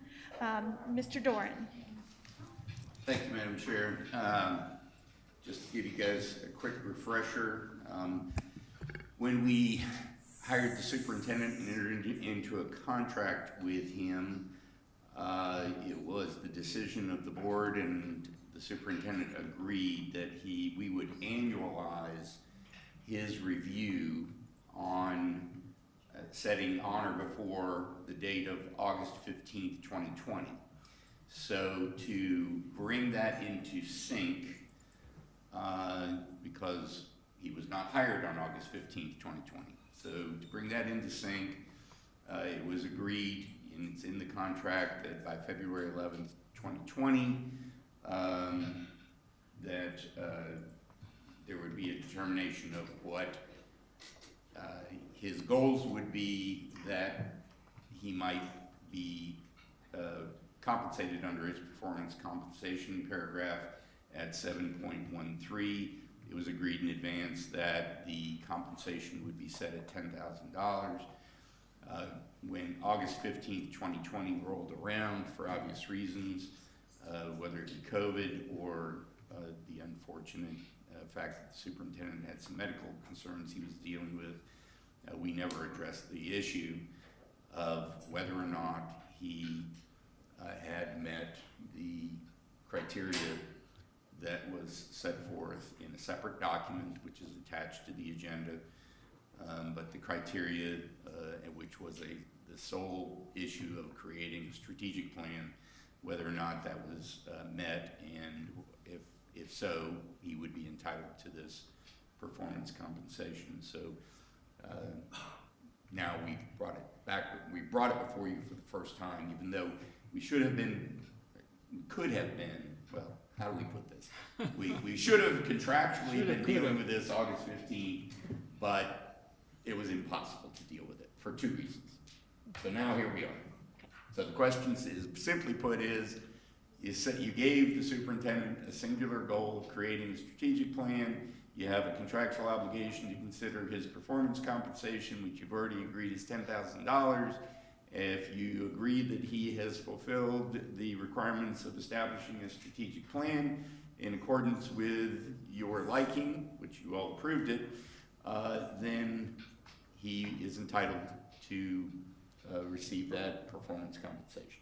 Okay. Now, I don't think he can recommend that, can he? He does not recommend. That's what I thought. Does not recommend. I'm just trying to be funny. Okay, I'm a little funny. There's no recommendation, it's just you all have to look at the facts, look at the contract. You have a contractual obligation, the only factual decision is whether or not he did it. If he did it, he is entitled to it. Okay, do we need a motion in a second? We do. Okay, that's what I thought. Is there a motion to fairly, contractually award our superintendent his performance-based salary? Performance compensation for succeeding in his strategic plan in the amount of $10,000. Is there a motion? Yeah, I would make a motion. My feeling is that I'd like to make a motion that it could be shared with Dr. Belgobin or I mean, Dr. Belgobin was here during that time and helping that effort, obviously.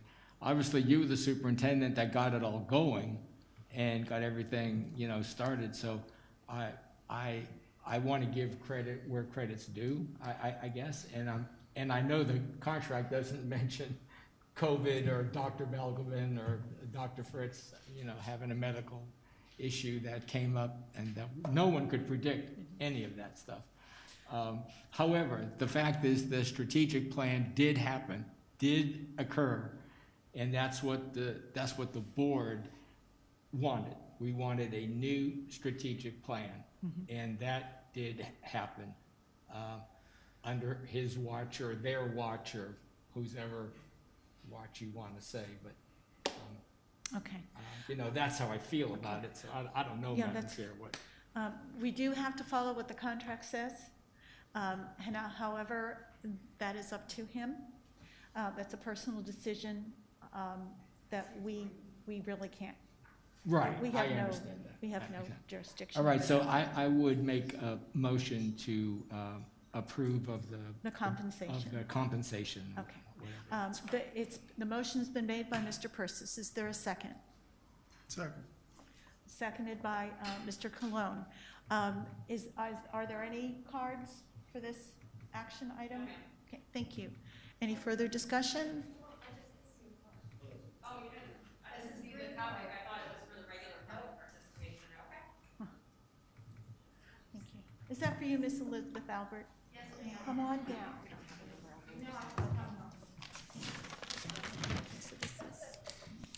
Thank you, Ms. Cuthbert. Thank you, Kelly. Thank you. Okay, I'm going to be really brief. Madam Chair, members of the board, Dr. Fritz, members of the audience. So this is lovely. I think that it's great to recognize people who show up and do the work, right? 2 weeks ago, I came before you and I spoke to you about a bonus for all employees, because guess what they also did? They've shown up, they've done the work, they've taken care of kids. I got crickets. Tonight, Carol Sawyer came before you again and asked for the same thing. Hoping there'll be some kind of conversation at the end of this lovely meeting. But here's what I would urge you to deeply consider. As I said earlier, a rising tide raises all boats. The majority of your workers are not earning salaries that are competitive with the surrounding districts. When we did the numbers, when we did the TSIA negotiations, your instructional staff ranked 42nd out of the 67 counties in the state. Your support professionals that we represent, as you know, earn poverty level wages, most of them, the majority of them. And respectfully, the data shows that our superintendent ranks 15th in salary out of the 67 districts in the state. You gave that to him. It was your choice. That's fine, right? But what I'm asking for is equity. I'm asking for something for the people who have carried the load this year, when they've gotten sick, but they showed up, when they worked from home, when they had to make arrangements to take care of sick kids and sick family members. They've come to work and they've done for you what you needed to do for the children of this community. And I will say this today, and I'll continue to say it to you.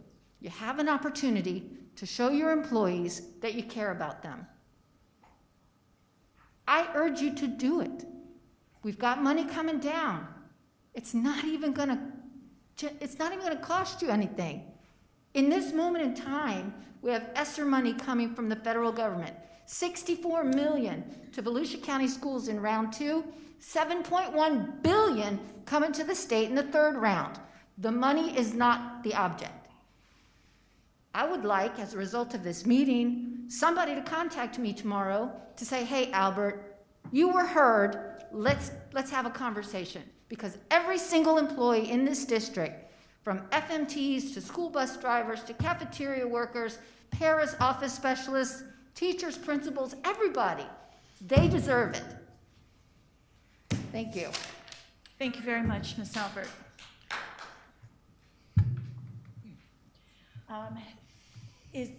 Okay, we've had a motion, second, we've had discussion, anything further? Okay, all those in favor for following the contract of our superintendent, please say aye. Aye. All those opposed, please say nay. The motion is carried. That concludes our board action items for this evening. Is there any public participation? Okay, thank you very much, Ms. Schultz. Time for school board comments. Who would like to go first? I feel like I've spoken a lot tonight. Yeah. Let someone else go Yes, first. well, we're going to have Mr. Doran. Mr. Doran's going to speak. Well, the only reason, joking about, I'm not a school, my only point is, in my comments, I was going to discuss beyond where we just resolved this issue. So it might be a good time just to go ahead and deal with it all at one shot, and then I'll be done for the evening. I just want to mention to everyone, so everything has been very off track to the superintendent for all the reasons we've discussed.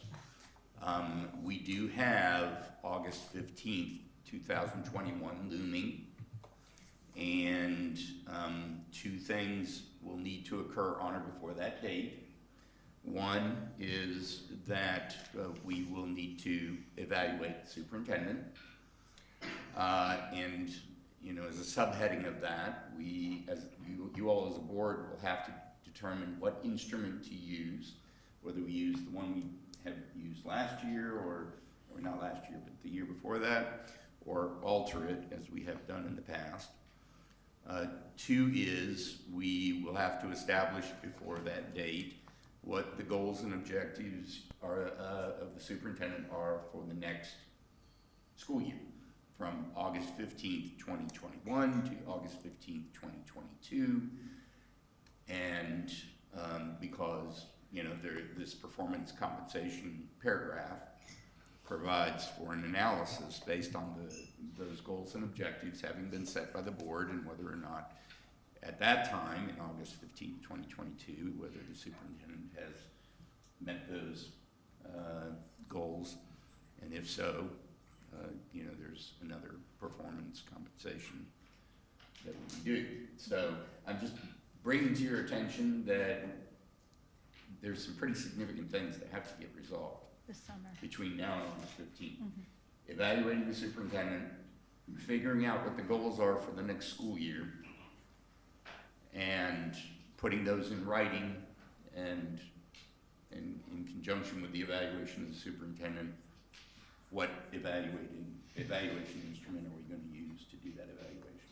So I'm going to be I'm not looking for anybody to do anything tonight or even comment. I'm just giving you a heads up that we have this coming down the road. We're going to have to come up with a timeline to deal with this, because it's going to come really fast. I'm guessing that, we need to have some discussion probably at the next school board meeting, or certainly at the July 27th meeting, because August 15th is going to come up. I don't know when the first August meeting is, but it would need to be before August 15th. Yeah. So we have maybe 1, 2, 3, 4 board meetings.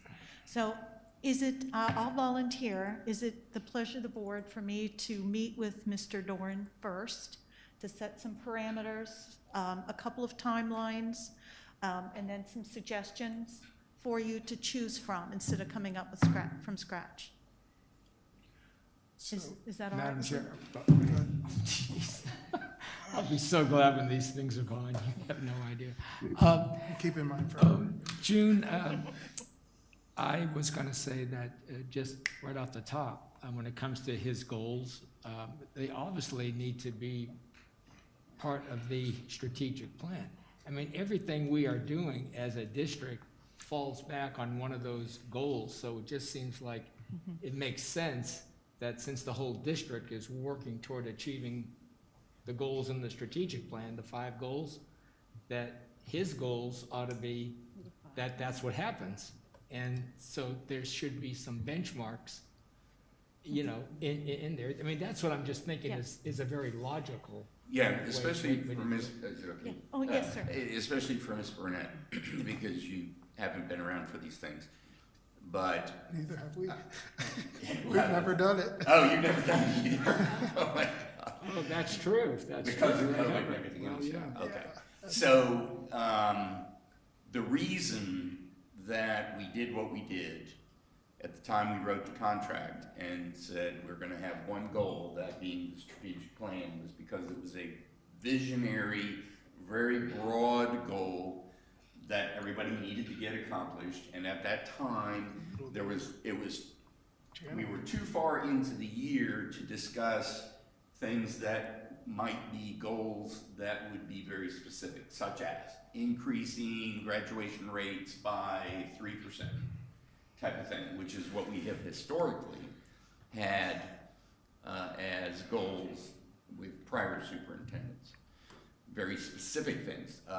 Moving a certain number of schools from a C status to a B status, or moving the whole district from a B status to an A status. These are all goals and objectives that you're potentially could put out there that then he works towards these goals, and that's later going to define whether or not he gets any performance compensation at the end of the year, right? And historically, what we've done, but you don't have to do it this way, is we've actually asked the superintendent to put forward some ideas, because, I mean, who knows better what some of those ideas might be. You don't have to follow him, you don't have to accept his list, but it'd be nice to maybe have his input in what some of those goals might be. Is it okay if I say something? Well, that's part of the thing.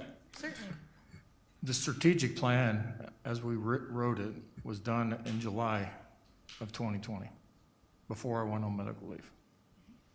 And so that plan is what I've been going out. I've done over 30 meetings with civic groups and community groups and business partners sharing. And at the top of that plan are metrics. Everything we do, everything I do is that plan. So if you give me other goals, it's outside of that plan. Yeah. I guess is my point, because if you're looking at that, that's our plan. That's what we've done. That's what we've said is important. And I say to you that I think you have a roadmap on the work you want me to do when we approve that plan. So just my 2 cents. Yeah. And I think this is, because this is the way it's worked in the past, and it usually takes a meeting where the board sits and discusses this. We could even do a workshop. I mean, because you're not going to. Yeah, I was going to suggest, Madam Chair, how about, we have a workshop scheduled on June the 7th. A workshop. June the what? 7th. June 7th. June 7th. Maybe this is one of the items that you could add to the workshop. Sure. That'd give us plenty of time. Yeah. I would like to know your priorities. And you've been back now since February. You see where the strengths are, where the weaknesses are. Where is it that you would like us to focus, like first or second? So, and it doesn't have to be all of it, just 1 or 2. So, because we want to do it well, and we value the goals that you've set. We've agreed to it. I mean, I thought it was a wonderful process. And it does address the entire district. So that's what I would like to know. What are your priorities? I do want your input as to what we're doing well and maybe what we need to work on first. Yeah. And the other thing I can do is provide all the board members with the past documents. So you can see, for instance, we had, I forget, 7 or 8 very, very specific goals that at one point, I think it was Mr. Russell, and I can, of course, I would provide that to the superintendent as well, so you can see what has been done in the past, but then think about what what you want to do going forward. Because, I mean, in the past, it was even broken down by weighting it. You would weight certain goals. Like, you may have one goal that is everybody wants to achieve, but in the big picture, it's only 10% of, what you think is important. Right. There may be another one that is 50%. If you get this, and then those percentages get applied toward the available funds for performance compensation, which then determines what that compensation is. Yeah. And Madam Chair, I wouldn't be opposed at all. I think it'd be helpful if you had some superintendent evaluation instruments from Osceola, Hillsborough, Orange, places, where the superintendent. Yeah, It's all good. I can There is certainly no grab that. one magic one that's. Yeah, I can certainly grab that. I'll tell you, I think this is important for you to know. When we come in, you ask me, number one, what's the priority? It's going to be student achievement. Goal number one is, and that's why we made it number one. Yeah. And those metrics are really important, and those are the ones we have to push and to improve for our kids. Okay, thank you. Ms. Haynes, you had your hand? So looking at the strategic plan, and yes, student achievement is, I think, number one for all of us, but we're kind of between a rock and a hard place this year because we've got students that are, they didn't take the test at all last year, they're not taking the test this year, or the test scores are not counting and all of that. I think that's going to be a harder metric to really, evaluate for all of us. But one of the priorities that, even when I did my one-on-one with you in the interview phase, and I've said it repeatedly, it falls under number 2. And I feel very strongly about this, and, this is just my personal feeling. I need classrooms staffed with certified teachers, and I need that to be a priority for this fall. Hats off to HR for what they've done, and Christy Mahaney's team, just the way that they have worked this to reach out to people, to find people, to come to Volusia County to teach is phenomenal. But that's one of the most important things to me, because here's the thing, without that classroom teacher or that paraprofessional or those positions where the individuals touch our kids on a daily basis, if those positions aren't staffed, then the student achievement's not going to be there. I mean, that's what we all ultimately know. And so, I'm just giving you some guidance, Ms. Cuthbert, that as you work on this, because I'm not opposed to you and Mr. Doran working on this to come, with some kind of a framework for us, so that it's better than starting with a blank slate. Yes. But I feel that is important, and I just, from the time I've sat on this board and I've watched those classrooms not be staffed, I have struggled with that, because there are great substitutes out there, and we need substitutes, when somebody gets sick or, they go on maternity leave or whatever, but I need certified teachers, and I need paraprofessionals, Schoolway Cafe, and all those people in place to make a difference for the kids. So that's Thank where you. I stand on the strategic plan part. Okay. Thank you. Yes, sir. One last thought, because of Mr. Persis' comment, which was excellent, can reach out. I mean, if Osceola has whatever, but I do want to give you a history on that. We used the same evaluation instrument for, I'm just going to pick a number, 15 years. I don't know how long. It was forever. And the board, at some point, I'm going to say 5 or 6 years ago, decided, Mr. Persis was a part of all this, and decided, this thing really, what does it really do? Is it really what we want? What are we really saying? And so we had this big movement to try and revamp the entire evaluation instrument. So we reached out, Florida School Board Association, all these different districts, And I was shocked at how poor all of the evaluation instruments out there were. I mean, we got copies from all over, all these districts, major, you know, Palm Beach, you name it, and we're looking at them thinking, really?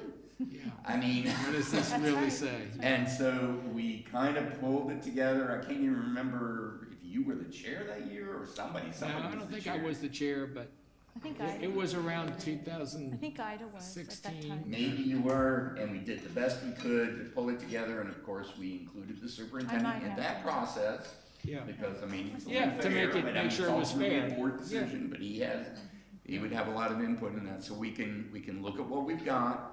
We can, I don't think it would be fruitful to go back and see if anybody's changed their, you know, anything new out there. If there is something, I think you should be looking at it. But I'm just giving you a heads up. I don't think there's any magic bullet out there. No, You're there's gonna not. find another district that's gonna have some great evaluation. But I encourage you to focus in on those metrics that you said were important in that strategic plan. Because if you really look at that, you have 16, 17 strategies, 5 goals, and a slew of metrics to look at. Yeah. You could go back and weight those. You know, Mr. Persis, one of the things you asked me in the interview, I was glad I answered right, by the way. You said define one metric in student achievement that's most important. And I think I didn't misspeak when I said graduation. Because if we don't hit graduation, then everything we did before doesn't count. And so we put that in our metric plans. We put the number of A schools. We put in there moving us from a B district to an A district. Yeah. And are we making progress on that? Yes, it's a very different kind of year, but I'm not afraid of that. Yeah. Just telling you, you know, it was been a very different kind of year, but we'll deal with the numbers when they come in. That's what we've been telling our principals and what we've been saying around staff. It's a different kind of year. We'll deal with the numbers. It's just that, like, for instance, we've all heard you say often that next year you kind of really wanted to give more attention to the middle schools. Yes. So, you know, and I know that's in the strategic plan somewhere, but, you know, that may be something that you've kind of made a commitment. You want to do some things differently at middle school. So you may want us to judge you. Absolutely. You're right. How well you did with that. I'm just telling you the strategic, it's not that you can't add more to it. I mean, you can do whatever you want. You're the board. I'm just telling you as a starting point. We've been working on this for the last year and a half, and this is what we've said is important. This is not what we've said is important. This is what our constituents, when we did our focus group, said was important. But yes, to your point, if we do some reformation with the middle schools, that might be an area that you guys say is important. We want to see how it changes. Okay. Just an idea. Okay. Mrs. Cuthbert, Yes, ma'am. are you opposed to us, and I'm not saying everybody has to have homework, but if we chose or wanted to kind of send you in some thoughts? Oh, yes, please. Is that allowed? Like if I just? Of course, yeah. Okay. Yeah. Now, are we talking June 7th as a workshop? Yeah, June 7th. So, because it is, my mind's racing here now, remembering, because it's been a couple years since we've done it, because last year we didn't do it. But we do have to have some pretty significant amount of time here, and so we're going to need to get going, because what happens is you all meet, you decide what those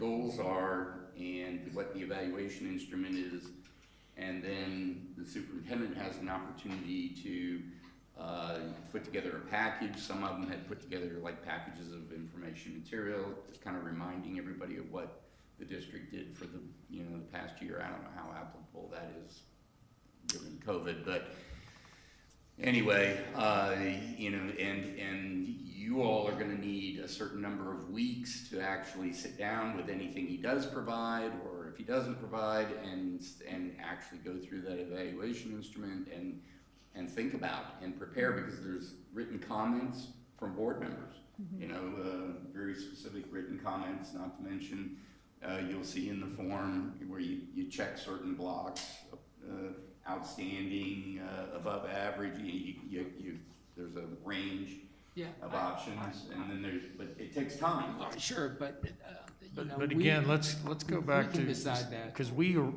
are having to report the strategic plan update to this board on July 27th. That was one of the things the board and I talked about doing, that we would update you twice a year. And we'll have our data back at the end of July for our student achievement. So we're going to bring you data for goals 1 through 5 in a packet. I don't like doing extra things on top of. This is our plan. We'll bring it to you. We'll have a nice packet for you at that July 27th workshop. And so we can get together and talk about it, but that's what the staff and I are already planning to do, because we're going to present to you the progress we've made through goals 1 through 5 in July 27th. We'll have hopefully all of our student data back. You know, we may not have it. If we don't, then we'll get you what we have, and then we can update you later. But that is our plan to go forward. And it would be a workshop setting where we will present the data to you. We'll go through each of the goals, each of the metrics, each of the strategies, and we will share with you exactly where we're at. And you'll have a packet of information for each of those so that you can review that. If we get that to you on the 27th and the evaluation's not due to August, that'll give you about 2 weeks to kind of go through it. So our board meetings for August are August 10th and August 24th. So the problem is we have this date of the 15th. So are we pushing for the 10th, which is 5 days before, or can we go with the 24th, which is right after? There's nothing magical as long as superintendent doesn't complain, whether we do it before or after.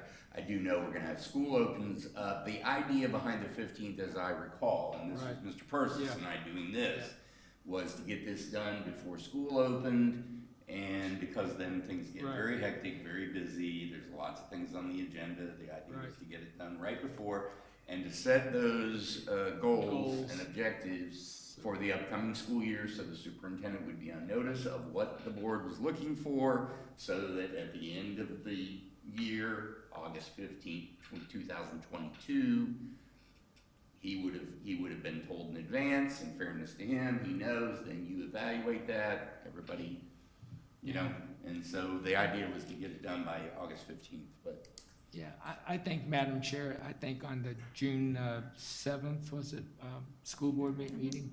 It's a Monday, because we moved it. Yeah, that if we have a workshop, if you allowed 2.5 hours, two and a half hours, I think we could decide on an evaluation instrument and in his goals probably right then and there. I mean, I don't think it's going to be that difficult. Would you want samples? I mean, HR can pull samples of the superintendent's evaluation instruments. If you'd like to do that. Currently have. I'm sorry? What we currently have isn't terrible. No. I There's mean, nothing wrong with what we've done. I mean, it can be tweaked to, of course. We can get you 5 or 6 samples, though. I mean, if you'd like to see some school districts in Central Florida. Yeah. Okay. Well, I have samples sitting around too. Yeah. I mean, you can get them. That was my point. We did get them. And then we looked at them and said, I can't believe how bad these are. So, well, I can have Mr. West do an update too, and just to make sure if they've not been changed, if you are okay with that, then he can reach out and get samples, at least a sample, and we'll make a copy. If you want more than 5, then we'll get you more than 5. But if you want 5 to start with, then we can get you 5. I think that's plenty. That's plenty. That sounds fine. Mr. West, you got your homework assignment? I just also want the board to realize we have not been discussing anything for the upcoming budget, the 21-22 budget yet. So we need to have time, to be acquainted with that as well.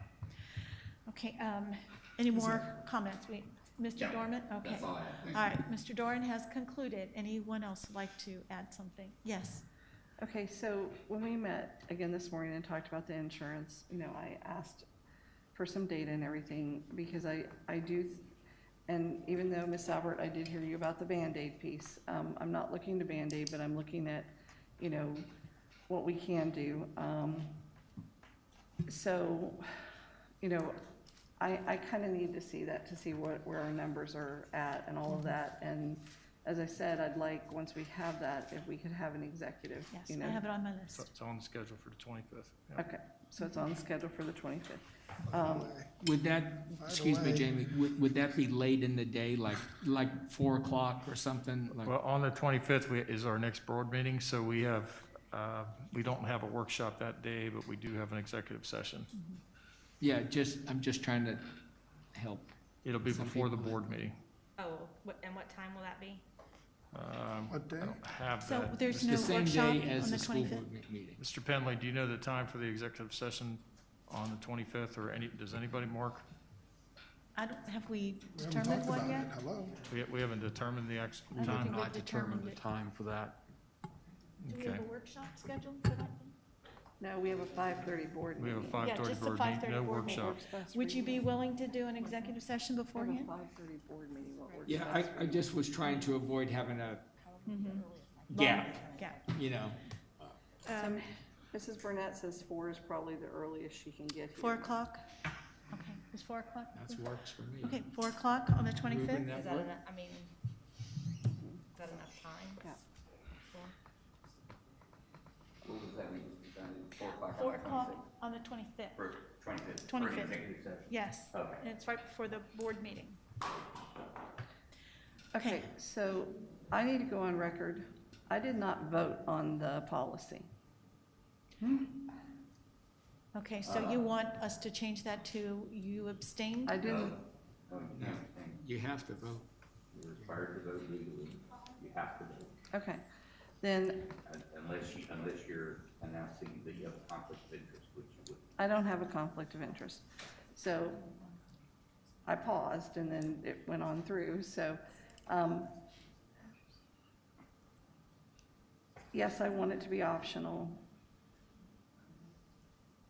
But I'm still struggling with the fact that we're putting in a policy, so I am voting no against it. Can you do that? Okay, So discuss that. vote. okay.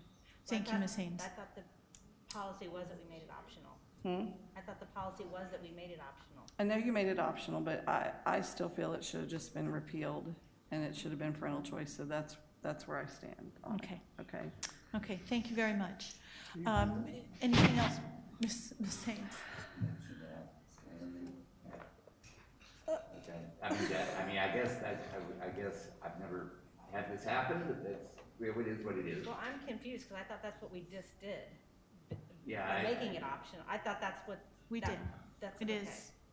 It is an optional, because she asked that revision, and it was optional. It's all about how we're registering our votes on the question of advertising the proposed policy. So what Ms. Haynes is saying is that at the time, she didn't say anything and we didn't pick up on, she didn't vote. I didn't vote. And as a matter of law, she's required to vote unless she has a conflict. So now I've informed her of that, she's voted. Does that change anybody else's vote? I guess. I don't know how that impacts everybody else. But That's fine. Well, again, we're not voting on the policy. We are voting to advertise we're it. only voting to advertise it, that's true. You're only voting to advertise You're it. not voting on the policy.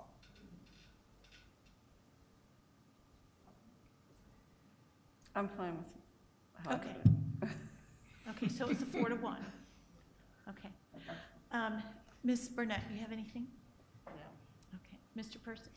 Well, I would like for the superintendent at some point, once there was just so much, seems like conflicting information about what money can be spent on from COVID relief funds coming into the state or to the district.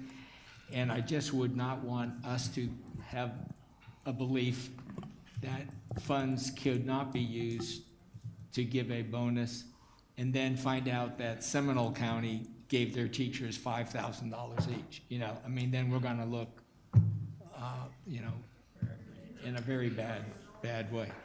So, hello. Hi there, good evening. I think it's just one of those things that we need to get a definitive answer if there is one. And I agree with Mr. Persis because I kind of need to also know what the governor is or isn't doing as far as bonuses go there because Right. we've heard, you know, there's bonuses for different groups.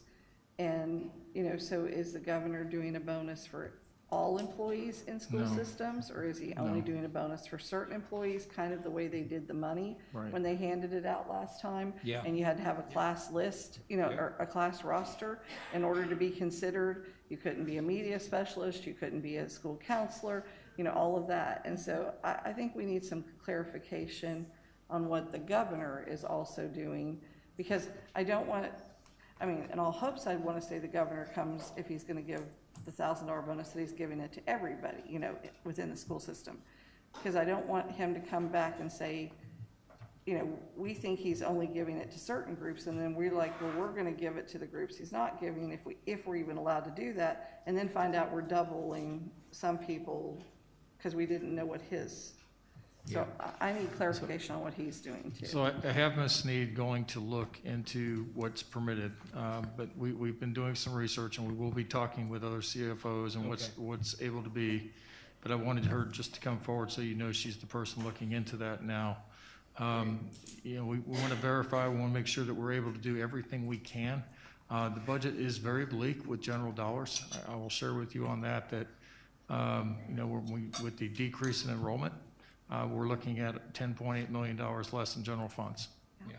And so whatever we can use for ESSER dollars, we will, absolutely. The priority is to keep the doors open for sure, but we also need to figure out what options we do have with that ESSER fund. So Lisa, you know, as you go through that research, and we'll bring it back to the board, okay? Yeah. Okay, thank you. Thank you. Yeah, that was my big concern, because even the cities that are getting money, you know, their employees are asking the same thing. You know, can that money be used for a bonus for us? So yeah, we need to know.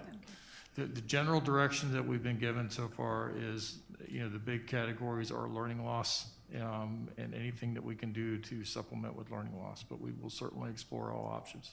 Great. Thank you, Madam Chair. That's all I have. Certainly. Mr. Colon.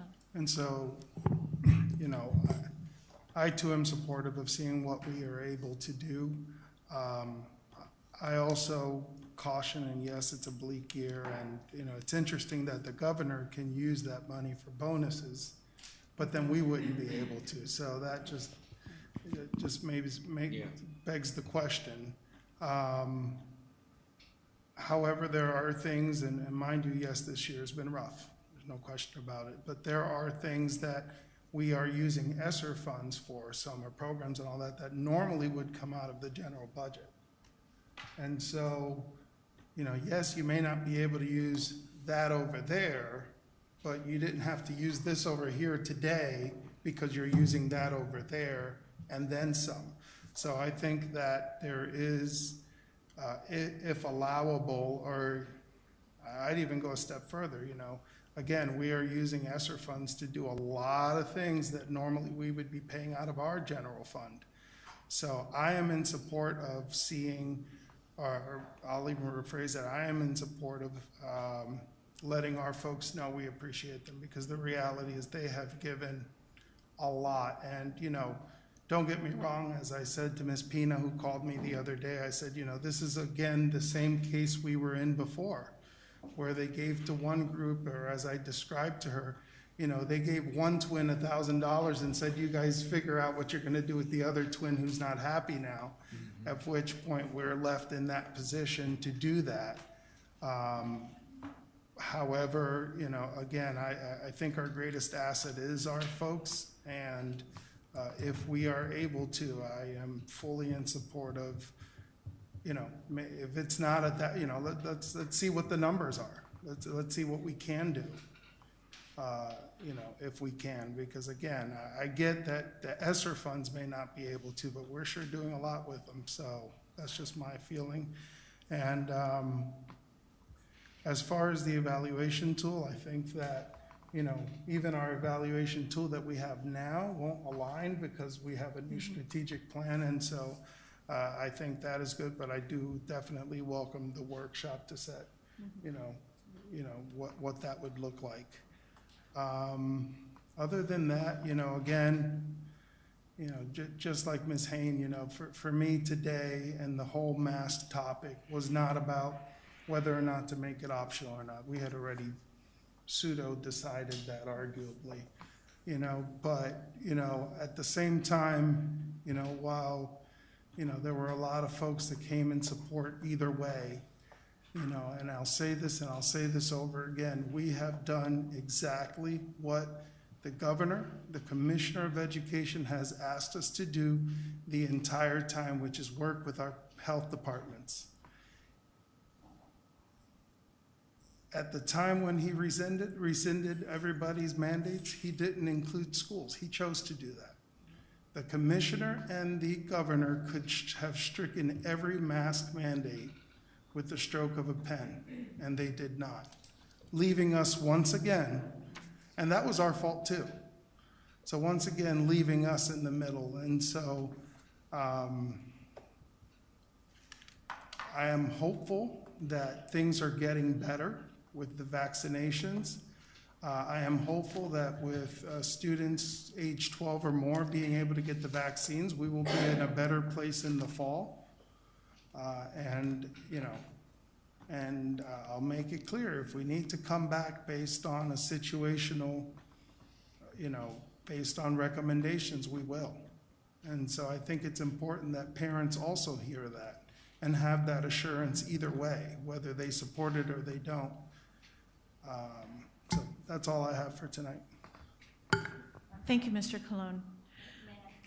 Oh, yes, Ms. Burnett, of course.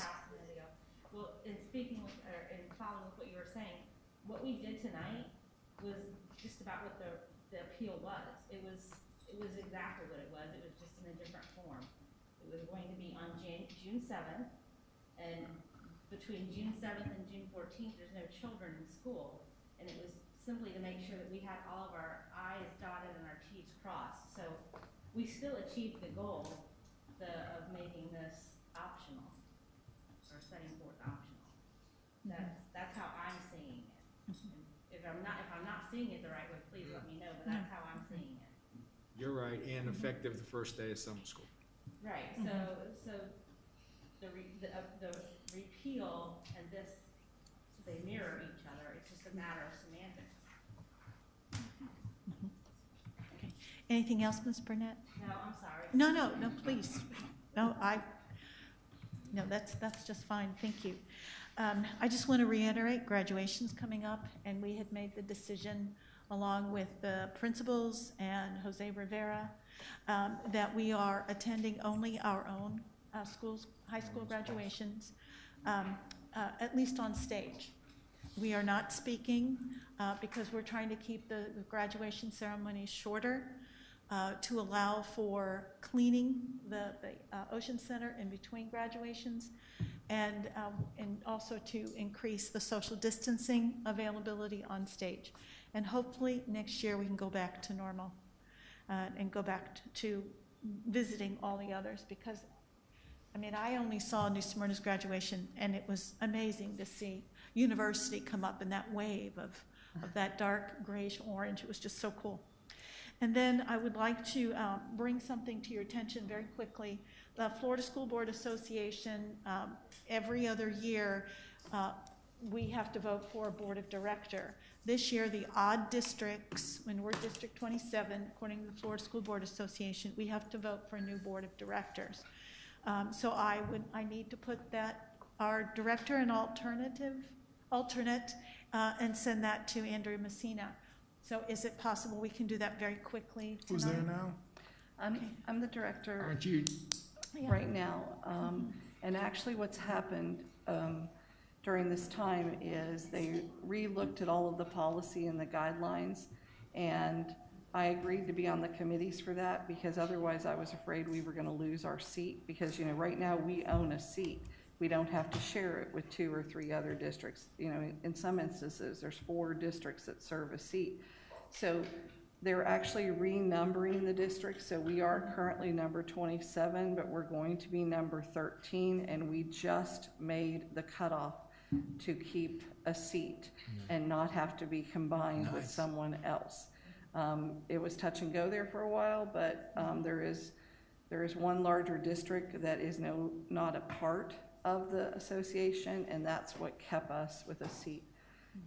I would be happy, it's been a crazy year, Carl, kind of like with you with the coalition. Yeah, with the coalition. I would, because it's not been a true thing. I would be happy if, if the rest of you felt that way, I'd be happy to remain as the, on the board of directors. I would be happy representing- I move that we. I would be happy too. Absolutely. Okay, I think that's well Support Jamie established. Haynes as our Congratulations. board of director, Yeah, yes. congratulations. We do. Hey, congratulations. That was a hard-fought election. Too bad they're all not like that. Is there a volunteer for an alternate? Ms. Burnett? Yes. Okay, that's wonderful. Great. That's terrific. But I'm just happy we kept a seat, okay, and that we didn't have to then go, battle it out with one or two other districts to be at the table. Yeah, this board meeting's been a very difficult board meeting and workshop. Decisions like this are not easy to be made, but we're also representatives of all of our students, all of our staff, and people in the audience.